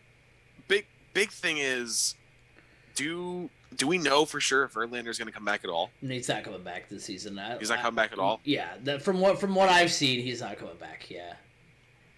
You That think he's gonna he's gonna come out of the Crawford boxes like John Cena? And they're like, that's Justin Verlander's music. But Craig, I have a question. I got a question for you, Craig. Where did you hear that? The media? Oh my God! Yeah, no kidding. Yeah, jeez. Yeah, what was your last point on that, Michael? Did you have one more point on that? I had another point, but I have no idea where I was going with that now. Like, put John Cena in my face and I can't. I'm just gone. I'm done. But yeah, I mean, nothing. with Verlander back, if Verlander was going to come back for like even the playoff run, like that would be huge. Yeah, I agree. But moving on to now the National League division winners for me. Not in order because I still went East, Central, West. So with that, I go with the East and the Braves. I still think it's the Braves' division to lose. They are the projected winner, even though I mean, like I said, I could see any team in the NL East winning the division, but I think still the Braves are just the stronger pick, and I think it's hard to bet against Ronald Acuna and Ozzie Albies and all those guys, Marcell Ozuna. With the Central, because of the Cardinals' pitching staff, which I think is much better, the bullpen, which is much better, over the Cubs. That's where I think is going to be the difference for the Cardinals winning that division. We talked about the lineups, and even though we said the Cubs are better, I still think the Cardinals lineup is still good and good enough. And with that pitching staff, with Jack Flaherty, they bring back Wainwright, who's got some stuff left in the tank. They've got good guys in the bullpen like Alex Reyes and Jordan Hicks and Andrew Miller. They've Gallegos. They've got a lot of good arms in that bullpen, and I think that'll be enough to get the Cardinals the division. And then of course, NL West, you gotta go with the Dodgers. I mean, it's even though we talked up the Padres a lot, but I think the Dodgers for a reason were 43-17 and on pace for an ungodly amount of wins if it was a 162 game season. They're still the best team. They add Trevor Bauer. That's where I'm going with the Dodgers. And the Dodgers, I mean, for as much as they did in the playoffs last year, they're still a very good regular season team as well. So we can they put it with as big as their expectations are in the postseason, they also get it done in the regular season as well. And then as far as the wild card goes, for me, pretty much market and Sharpie. Padres are going to host your NL wild card game this year. And then, if I couldn't shoehorn the Blue Jays into the AL for me, I'm going to at least get the Mets in there. I really like what the Mets are doing, and I've got them as the last team to make it in the National League. Yeah, and so you're going to see a lot of similarities with my NL picks to Craig's, but going East, Central, West, just like Craig. I'm also going to go with Atlanta. I really, really, really like what Atlanta has done to build their team. They've already signed. You got to remember, too, shout out to them. They already have signed Ozzie Albies and Ronald Acuna Jr. to long-term, very team-friendly contracts if their careers pan out the way they look. I mean, those two guys are on steals of deals, especially Albies. Do you guys know that he is on a 7-year, $35 million contract? Yeah, what? Yeah, that's nuts. Yeah, and even Acuna is on an 8-year, $100 million contract. That's it. Like, those are two MVP top, superstar level guys that you're paying way under like $15 million a year. You're only paying Albies $5 million a year, which is just insane. So they have done it the right way from top to bottom, at least from an organization standpoint, to signing good deals, locking their guys up early. But I really like what the Braves have done in the Central. Call me a homer if you want. I'm going to take the Cubs. I think this is going to be a tight division, Homer. But as we mentioned earlier, not for the right reasons, if you will. I think you're going to see three teams kind of battle it out. I'm sorry, Michael. I see the Cubs, Cardinals, and Brewers kind of battling it out for that top spot. But really, that top spot in the Central is going to win no more than 90 games. Let's be honest. Like, I don't expect them to be a very, very good team, but I think a solid team. And so why not? I'll go with the Cubs. That lineup can do more than enough to add some firepower to it. If Arrieta has a kind of rejuvenated back half of his career, that he's a great number 2 pitcher. Hendricks has been an ERA leader in the league before, in Cy Young talks before. I mean, so he's a great guy to lead the staff, as we know very well. Davies has looked good. I mean, so they've got enough pitching, I think, to sort of keep them in games, but I'll take them to win the Central. And then in the West, I'm actually going to take the Padres. They scare me so much. I felt like if I didn't say them, somebody would be at my door and just be like, I heard you didn't. Tatis has a bat. Tatis. Yeah. Tatis puppet. Not even like Tatis. Tatis Yes, puppet from the MLB show trailers. And that would still terrify me. Listen, like that would still be horrifying. I would hope I'm going to see that in my dreams tonight. But I'm going to take the Padres to win it all. I think they added so much pitching. They added so much pitching that I think over a whole 162, they're going to keep pace with the Dodgers and then just have a couple of wins kind of near the end to solidify it. So then in that case, in the wild card game, just like Craig said, you can put it in Sharpie that the Padres would be there. On my end, if the Padres win the division, you can put it in Sharpie that the Dodgers will be hosting that National League wildcard game because those top two teams are going to run away. They both are going to win 100 games. And then I am also going to kind of back in the Mets into it. I really just like what they did. They added all those pieces that we talked about earlier. I think they're a good team. I think they're a solid team. I think they would win that division if it wasn't for the Braves. So I gave them the nod over any other like NL Central team or NL West team because the rest of the NL West outside of the Dodgers and Padres they're all on a fire sale. So, and I don't see the Central putting together two playoff teams. I can't see it. So yeah, Dodgers and Mets in the National League wildcard. So Braves, Cubs, Padres, your division winners. Dodgers and Mets meeting in the wildcard game. That'll be a lot of fun. So I have been going back and forth between the Braves and the Nationals for about an hour-ish now. Like both of those teams are super scary. And wait, if we had been live for an hour and a half and you were weighing in an hour ago, glad what were you doing? Paying attention. Glad that you've been an active participant in this podcast. I'm glad you're here. No, I'm gonna have to go with the Braves. Shout out Joey Stout. I'm gonna have to go. I have to go with the Braves just because I love Acuna. Absolutely love Acuna. Right. The pitching in Atlanta is terrifying, especially when they're all healthy.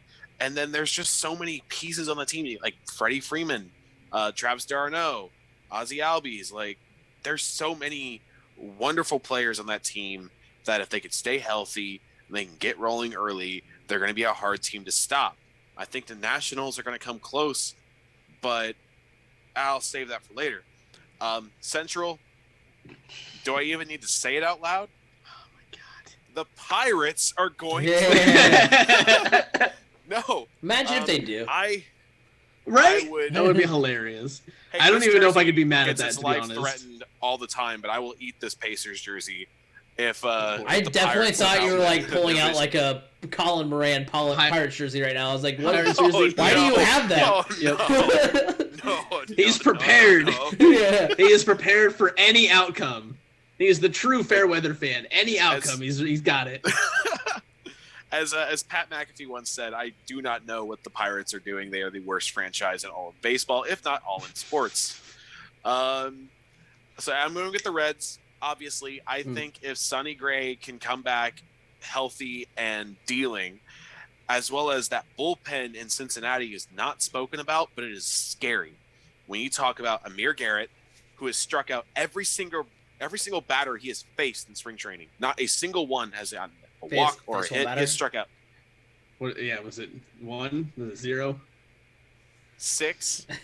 Screw y'all. He's gonna be. I'm thinking he's gonna be the closer in Cincinnati. Sean Doolittle is a great pickup. True, I forgot about that. I don't think anybody talked about. I know. I kind of glossed over it too. I totally forgot about it actually. We were talking about it one day. We were talking about how huge that pickup was. Me and you, Chris. That's big. That's big. It is a good one for sure. Michael Lorenzen, when he isn't, either striking out games or blowing games, he's hitting grand slams. And if that offense can get rolling, I don't see a team in the Central that can stop them. The Brewers are going to be in contention.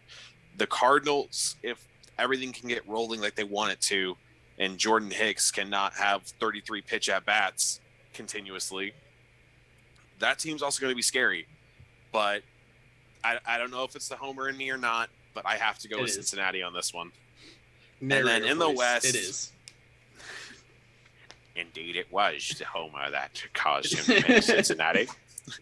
And so the West, yeah, Dodgers. I'm just going to go out. I'm going to trust my gut. I'm going to say the Dodgers. Not because you had Trevor Bauer striking people out with one eye open, which was hilarious. But I just think the Dodgers are a terrifying team, especially if Cody Bellinger bounces back. He had a horrible year last year. That was not his year. And then Corey Seager is one of the best hitters in baseball when healthy, and he proved that last year. But that team is going to be terrifying to watch. I'm excited to watch every one of those games, though. That duel between Tatis and Bauer is going to be exciting. And then there's one pitcher we forgot on the Dodgers, by the way. Chris, you forgot about him once too. And you brought it back up later. Yep, you're right. I know. Go ahead. You earned it. Go ahead. No. Go ahead. Since we all kind of forgot. We didn't talk about David Price. Yeah. Is down there in LA. I mean, if he's not addicted to Fortnite again.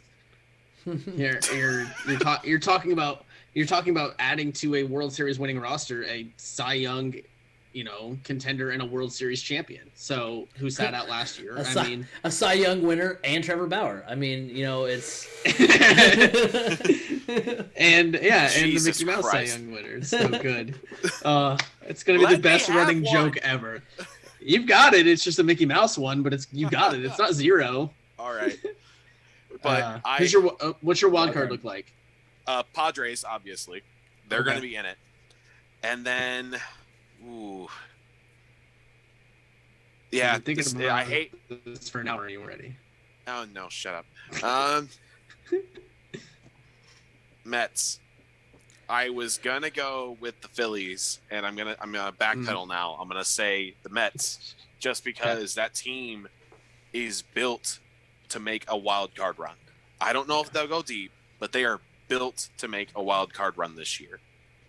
It's going to be really exciting to see New York not be absolute steaming hot garbage for once. Yeah. I'm surprised you didn't go Nationals, because that was who you had between them and the Braves for the division. Yeah, that's true. And the reason why is just going off of pure wins and losses. I think the Mets are going to have more opportunities to win games than that tough division that the Nationals are in. Yeah. I just think they're going to have more chances because, pulling this back up really quick. I can't do it this way because the way you formatted this, Craig. They're in the same division. Are they? Am I an idiot? I'm an idiot. I wasn't gonna say it, but I'm sorry. It was racking my brain, and I was like, wait a minute. Yep. Wait, I'm an idiot. But my brain hurts. I was like, my head hurts.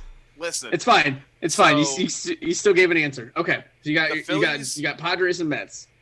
Phillies, I wanted to take them really badly, but I just see injuries plaguing them like they have the last couple of years, as well as that bullpen isn't going to be consistent enough.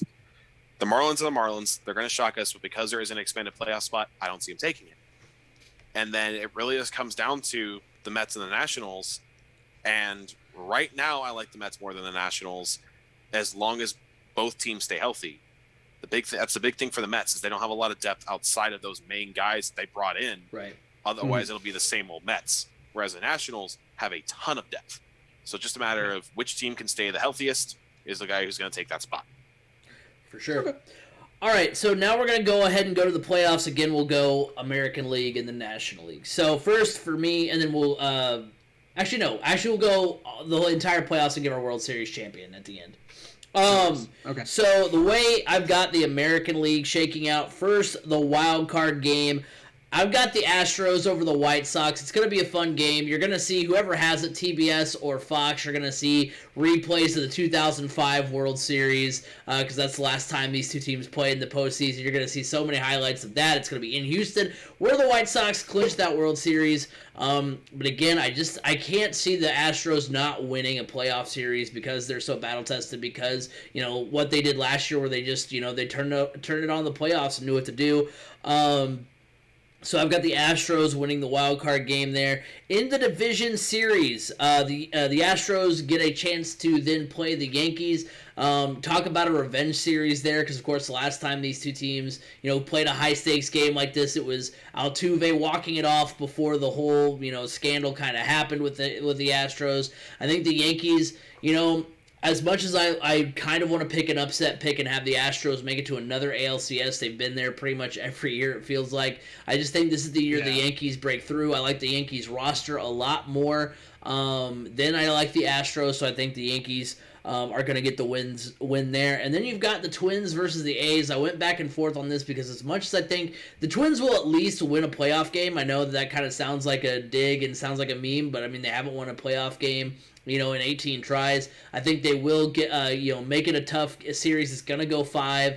But I just like that, ever since, what can I say? I'm a sucker for good pitching. And once I saw how good that pitching staff is for the A's, and remembered how good that pitching staff is for the A's, I just like them a little bit better than the Twins. So that leaves an ALCS of the Yankees and the A's. And again, I think just the Yankees roster is just a little bit better than the Athletics. So I've got the Yankees advancing out of the American League, winning the pennant, and going to the World Series. But who will they face on the other side of the National League?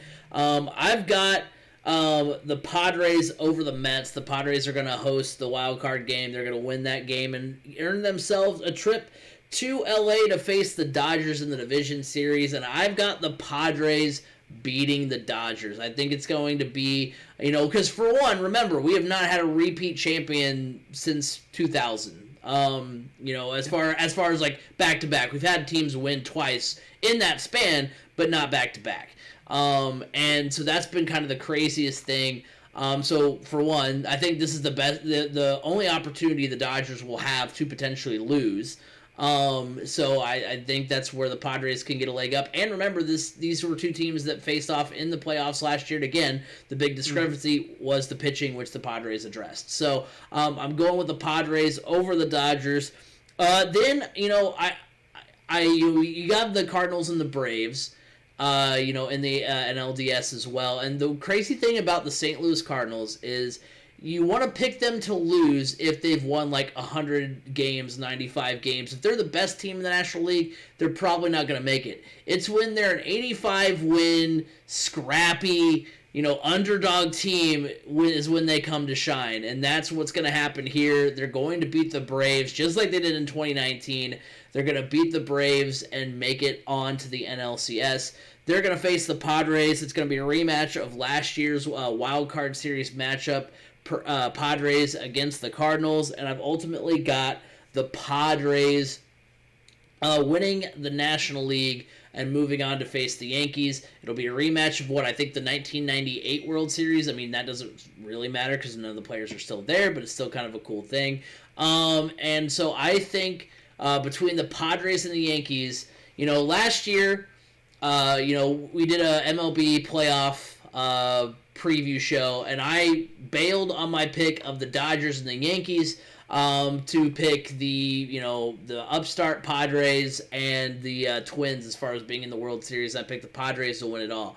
And so I'm still on that Padres bandwagon. I think the Padres are going to win the World Series. They're going to get their first World Series in franchise history. I think this is the year they get it done. They're just the scariest team in baseball, like we alluded to earlier. So that's my pick, Padres over the Yankees to win the 2021 World Series.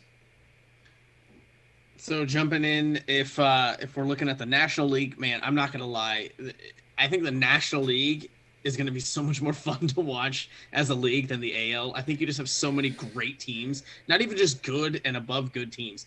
I think you have elite contending stacked teams. So, I mean, even looking at my wild card matchup would be the Dodgers and the Mets. I mean, that is going to be a fun game to watch. But I think the Dodgers, they're just so battle tested. They're the reigning World Series champs. They're not going to go 0-1 and lose in the wild card round. So I think they're going to handle the Mets. And then in the division series, that will set the Dodgers then up with a matchup of, against the NL Central winning Chicago Cubs. And as much as I want to be like, the Cubs will put it together and beat the Dodgers, I hate to say it, I can't see them beating the Dodgers right now. Just on paper, everything, the Dodgers are just that good. And I think the Cubs are just a step below them. It's just as simple as that. So the Dodgers will handle that series. And then that sets up a Braves-Padres National League Division Series.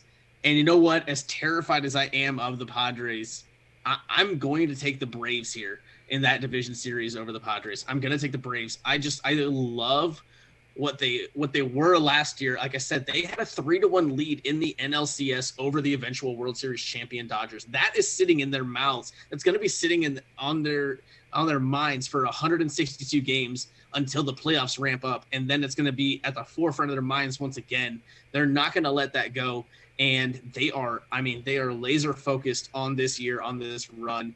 And they brought in as good of a veteran pitcher as they could have brought in free agency in Charlie Morton. They're going to get healthy. They had a lot of injuries last year. Max Fried, Mike Soroka looked really good last year in the shortened season. Those three guys leading that pitching staff is going to be great. As we talked about earlier, Christian Pache is a big piece for this team. Acuna Jr. is obviously an elite level guy. Albies.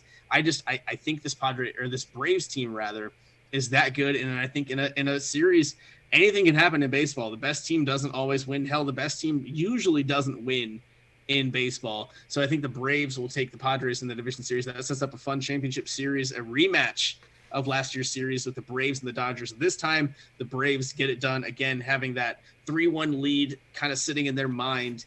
I think it's just going to fuel them more. So I will take the Braves to win the National League. That sets us up with oh, wait a minute. I am so sorry. There it is. I jumped the whole thing. So, okay. So that's the National League will be the Braves. And then jumping back to the American League, I got excited. Okay. I got really excited to talk about the National League playoffs. And then I guess if I have to run through the American League, in the wild card round, I will take the Twins to finally win a playoff game over those Astros. I just think it's hard to go 0-19. So I think they'll just have enough firepower to handle those Astros. And like I said, I don't think the Astros are the same Astros that they were, even though the battle tested. I think they'll slip up in a 1-game kind of wild card round. That sets up a division series with the White Sox. But I think the White Sox will take the Twins over in that one. That'll be a fun AL Central matchup, but I'll take the young upstart White Sox. And who knows, they might have Eloy back at that point, so they could have that extra X factor to win that series. And then I'll take those Yankees defeating the Angels in the division series. Mike Trout still will not get a postseason series win, but that sets us up with a fun championship series of the White Sox and the Yankees. And I am going to take the White Sox to beat the Yankees in the ALCS. Again, just there's so much firepower there. They've got the pitching to back it up. The Yankees, I know they addressed their pitching, but it seems to be, especially in the playoffs, their offense kind of sputters out, and they don't have the pitching to win those tight, low-scoring postseason games. And I think the White Sox will have enough firepower to kind of blow it open and win that ALCS. So that's going to set us up with a World Series of the Atlanta Braves and the Chicago White Sox. How fun. Just let yourself imagine for a moment how much fun that would be. Think of all the young power, the storylines that you'd have there. You've got Albies, Swanson, and Acuna Jr. on one end, and hopefully Eloy Jimenez, Luis Roberts, Jose Abreu, and Tim Anderson on the other end. And that's not even talking the pitching matchups that we would see in that World Series.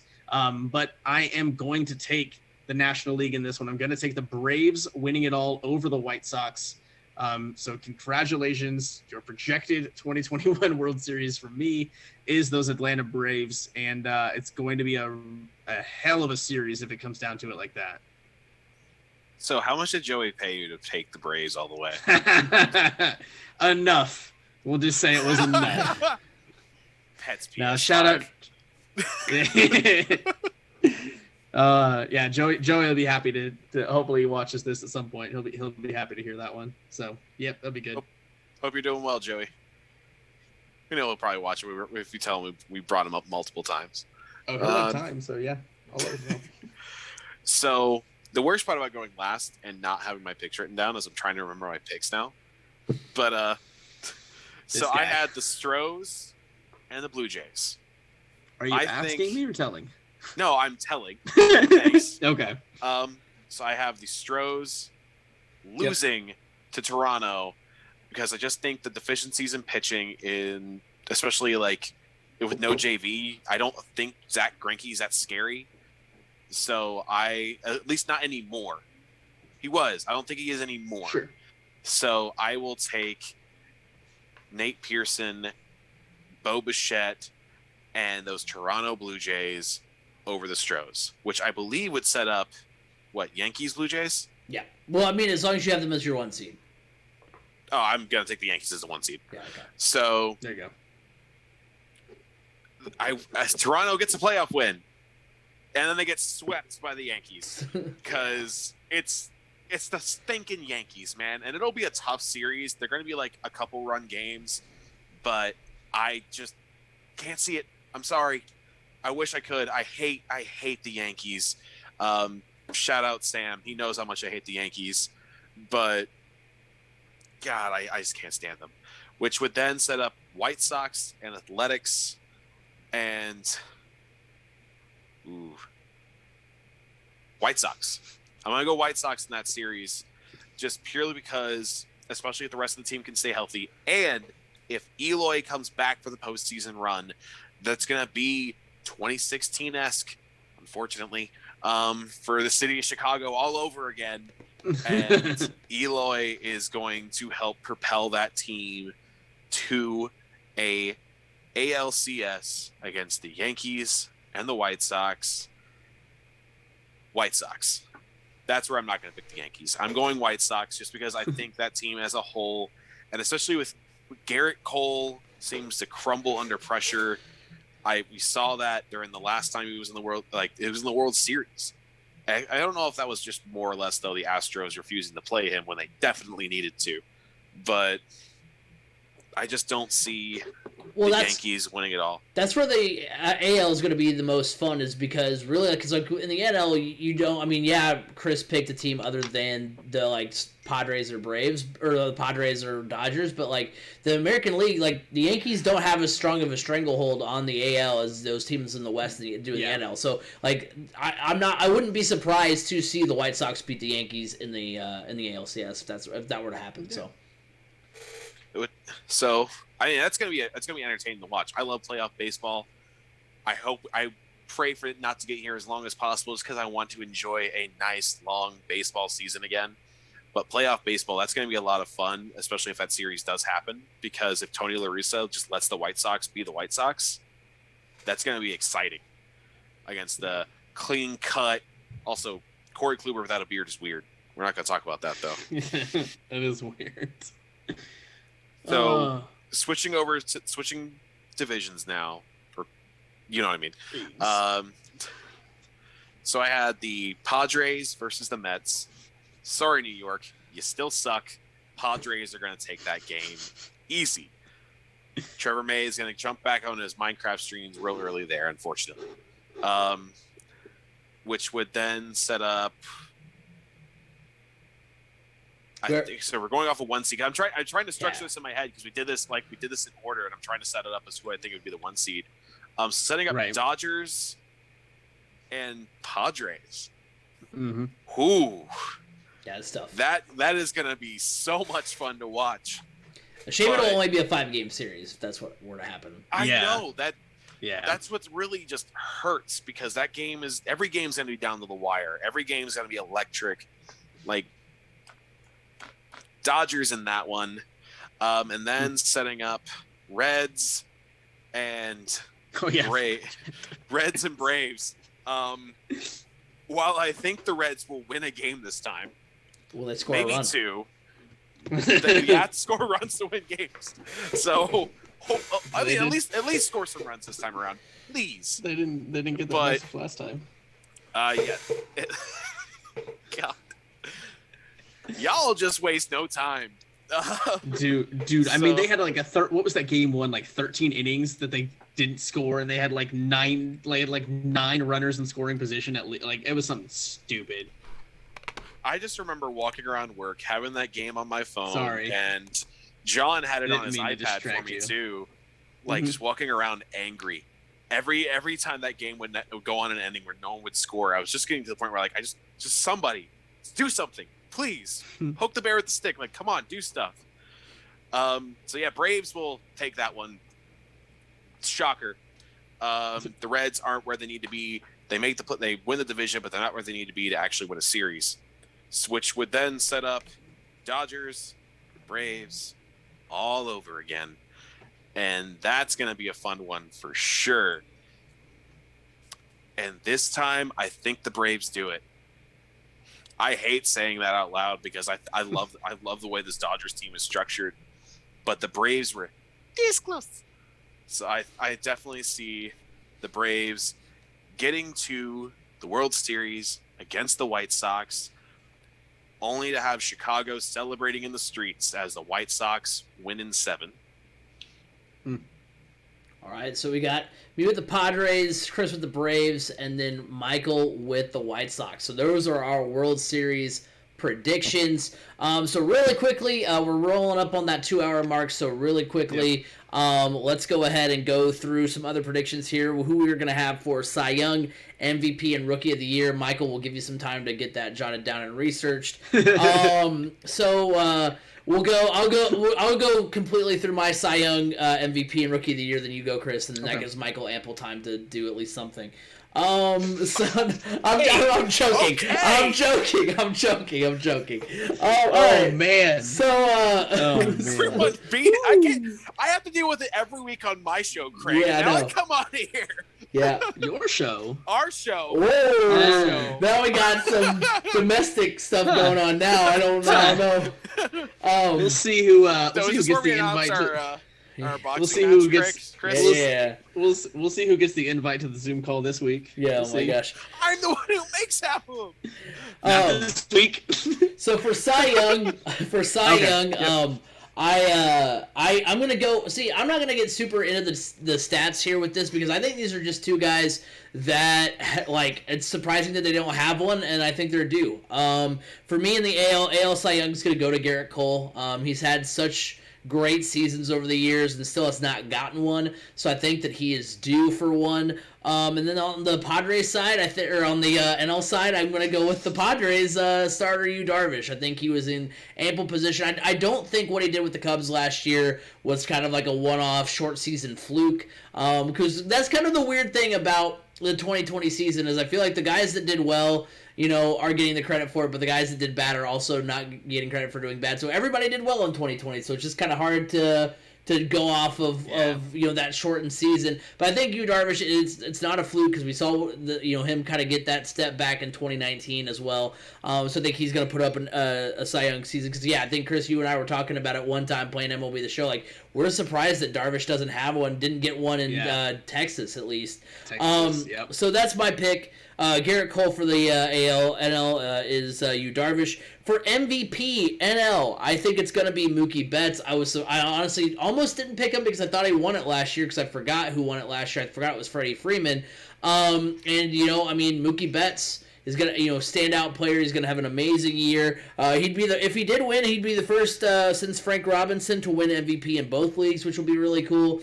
And then for the AL, I'm going to go with DJ LeMahieu. He's going to be the biggest difference maker for the best team in the AL. I think he's going to, because if they didn't bring back LeMahieu, I think they'd be in a lot of trouble. But I think the fact that they have him back, he's going to make a big difference for them. And so I'm going with DJ LeMahieu there.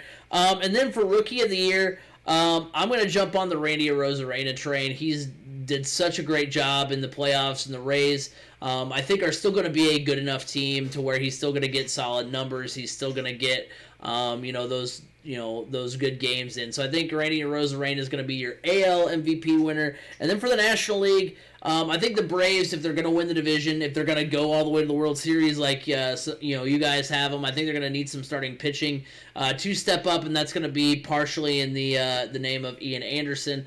He kind of broke onto the scene last year, got some good innings in, and I think that he carries that over to this year. So I'm going with Ian Anderson to be your NL Rookie of the Year winner. So in the Cy Young conversation in the AL, I'm looking at the south side of Chicago. I'm looking at Lucas Giolito. He is just everything that you want in an ace level guy. He threw a no-hitter last year, so I think he's right there in the conversation. So I will take him in the AL. In the NL, I'm going to go the same way as Craig for the same reason. Took the words out of my mouth for Yu Darvish. 1, can't believe he hasn't already won one. 2, I think he found his way back to Cy Young form in the back half of 2019 with the Cubs, so that's why I really believed in what he showed us in 2020. If he was still in Chicago this year, I would make the same pick. I think he would win the National League Cy Young in Chicago. So I thought, well, if I was going to pick him in Chicago and he went to, easily a better team in San Diego, why would I not go with him there? So I think he'll finally get his Cy Young there, but it'll be not with Texas or even with Chicago. It'll be with San Diego. Who could have seen that 5 years ago? So that'll be a lot of fun. In the MVP conversation, I'll agree with Craig in the NL on Mookie Betts.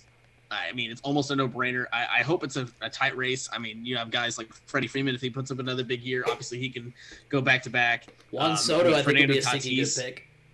Juan Soto could have a huge year and take it. I mean, Fernando Tatis.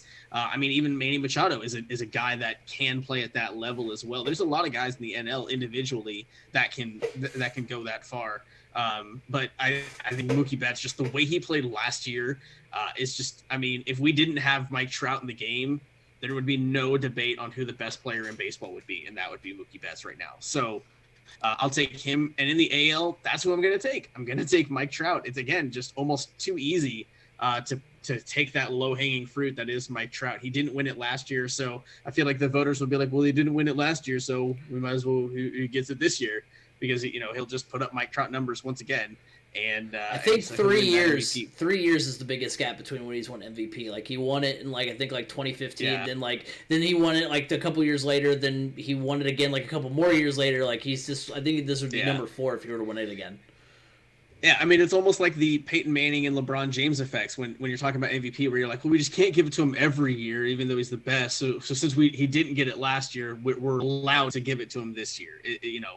Is Peyton won 4, LeBron has 97 of them. I mean,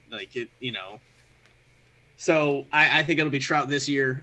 When you talk about the Rookie of the Year, I think that's going to be a really interesting race. It almost always is, but I think this year especially, you've got a lot of guys in both leagues that it's hard to pick. In the AL, I am going to go with the Rays, but not their outfielder. I'm going to go with their shortstop, Wander Franco. He has been ranked baseball's number 1 prospect for the last 2 years. He is as hype gets, as long as his name's not Jason Dominguez, but he is ready to go. And he's not a power hitter, which is the only reason I kind of went with him over Randy Arozarena. I think he's got Arozarena is going to be great, but I think you look so much at the home run numbers that it's near impossible to sustain that over a full season. So I'm going to go with the more polished bat already in Wander Franco, who's going to be an elite level shortstop for many years to come. In the National League, the Pirates are going to get an award, and that's going to be their third baseman, Ke'Bryan Hayes. He is the odds-on favorite right now to win that National League Rookie of the Year. So. And he was a lot of fun to watch last year, breaking onto the scene in that shortened year. So I think he can win it all this year. My dark horse for the Rookie of the Year, look out for Cubs catcher Miguel Amaya. He actually has the 12th best odds, according to Vegas Insider right now, to win the Rookie of the Year. And I think he could potentially get some playing time. If David Ross wants to move his lineup around and move Contreras out to the outfield, we've seen that before with Joe Madden. So if you move, Contreras out there for a stretch, you can get Miguel Amaya some appearances, behind the plate and at the plate, or even potentially, who knows, maybe Amaya's working on, being an outfielder, or you use him in the DH spot because his bat is that good. So he could be a bit of a dark horse contender. Yeah, it's a homer pick, but he's there for a reason. So, but yeah, I think Ke'Bryan Hayes is going to win the National League Rookie of the Year, and Wander Franco will win the AL one. That's my picks. Did I give you enough time there, Michael, to sort through your stuff and get your guys? I actually had everything, and then I realized that Carter Kieboom wasn't a rookie anymore. So I was like, oh crap! I have to think of a new Rookie of the Year. I completely forgot. That was another thing. Henry Rowan-Gardner. That was another thing when I was looking for Rookie of the Year. Henry Rowan-Gardner. There you go. I wanted for the AL. I actually wanted Luis Robert, and then I was like, well, he played too much last year, so he actually doesn't qualify anymore this year. Otherwise, I was like, that would be far and away who I would take. Right. So, Cy Young, I'm going to go with Lance Lynn in Chicago. I think he did really well on a bad Houston team. last year, and I feel like that was a really underrated pickup for Chicago. So I see Lance Lynn, especially like Cy Young's gonna be really hard award to pick this year anyway because of the amount of innings stress that's gonna be placed on these starting pitchers this year, compared to last year. So I think Lance Lynn, he's gonna probably, I don't want to say fall out to me, but I think he's going to end up being the Cy Young in a very tough American League for pitchers. National League wise, I wanted to go Yu Darvish. I wanted to go Trevor Bauer. Yeah, yes, I actually did. I actually really did. But man, it's hard not to pick Jacob deGrom. True. With actual run support this year. Yeah. So I was sitting there thinking, like, I want to pick Bauer. I know you're all going to give me shit for it, but I had to go with DeGrom just purely because of how much better that team has gotten around DeGrom now, and he has real run support. So I see DeGrom actually taking the Cy Young again. I know it's a really surprising pick, it's a dark horse pick, but I think DeGrom's got it this year. I don't know who that is, but he might win. Who knows? Who knows? I don't know. Look him up. Look at Michael coming with a pick backed with some logic and some reasoning. I like it. It's a nice change of pace. This one's gonna piss y'all off though. We'll see. MVP. Yeah. Mookie is great. I love Mookie. But it's going to Tatis. Okay. Yeah. I mean, that's fair. He's close too. Oh, yeah. And again, Mookie Betts is a guy I feel like who would be deserving of it. But Tatis has all the media attention. He is a big, energetic hitter that's making the sport popular again. It would almost be a crime not to give him one this year, unless there's an MLB The Show cover curse that's popping up now. But it's got to be him. AL wise, this one was actually tougher. But we were talking before about Luis Robert making a step up, or going with Mike Trout would be the easy pick. Man, Craig, didn't you say I think Luis Robert. Hey, I'm trying to build up suspense here, okay? But I think Luis Robert is going to have a monster season this year, and especially since I have the White Sox going all the way to the World Series. Well, who do you think is going to help kind of put him on his back and take him there? Yeah. Robert is going to go off this year, peg it. It's going to be exciting to watch. Rookie of the Year wise, Wander Franco is an easy pick. Like, especially if he gets real playing time this year. Yeah. I love Randy Arozarena. I don't know how all the offseason stuff this past year is going to impact his playing time this year. But Wander Franco he's going to be a monster once he actually gets here. It's just a matter of when. Whenever he starts playing, that's the year he's going to win the Cy Young. And then NL, this is where I had Keyboom, and I'm like, oh, crap, who else is going to be a rookie this year? Dylan Carlson still has rookie eligibility, if I remember correctly, right? Yeah, I think so. Yeah. I'm surprised you didn't go Hunter Green. Hunter Green, yeah. I don't think – I want him to make it up, but I think if he gets here, he's not going to play the full season this year. He's had too many injury issues. Even though he's had a year off, I don't know if Hunter Green – since he hasn't been called up, and I don't think he actually made the full 50-man, I don't see him doing it. So I'm gonna go with Dylan Carlson, just because that man is, when he gets a roll, he's gonna be scary, and I don't want to see it this year, but I think this is gonna be the year where he actually really helps the Cardinals finish third in that division. I like it. Behind, of course, Cincinnati and Chicago. Right. Hey, you know what? I'll take it. Well, that will do it for this week's edition of the Crash Course Podcast. Thank you again to Chris Simmons, Michael Robinson for stepping in from the MCT Podcast. Go check them out this weekend, 3C Media on YouTube. Go ahead and check that out. There's a new pod over there every week, including this one as well. So make sure you guys go over there, subscribe. We're at 29 subscribers, so we're almost at 30 mark. So go over there. Also, remember you can like us on Facebook, Crash Course Podcast. You can follow us on Twitter at Crash Course FM. Watch us every week on Twitch, twitch.tv/3C Media, where you can give your live input if you want to. And then also you can listen to us every week on Apple Podcasts, Google Podcasts, Spotify, wherever podcasts can be heard. You can hear the Crash Course podcast. Quickly, gentlemen, where can they find you? Yeah, you can find me on Twitter at Mr. That's spelled out MISTER Topher TOPHER 92. It's at Mr. Topher 92 for a little bit of fun. A lot of just retweets, but a lot of good stuff there too.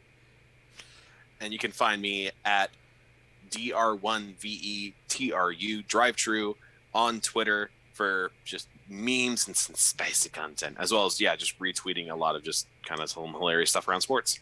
That will do it for this week. You will see these guys on the MCT podcast later in the week, next Tuesday. So not next Monday, next Tuesday. B. Scott and I will be live because, of course, we're taking an extra day for the national championship for the NCAA tournament. So that's what we're going to be talking about. Also, some stuff with the IU head coaching hire as well. So that's what you can look forward to later on this week, as well as next week with 3C Media. But until then, have a good week, everybody.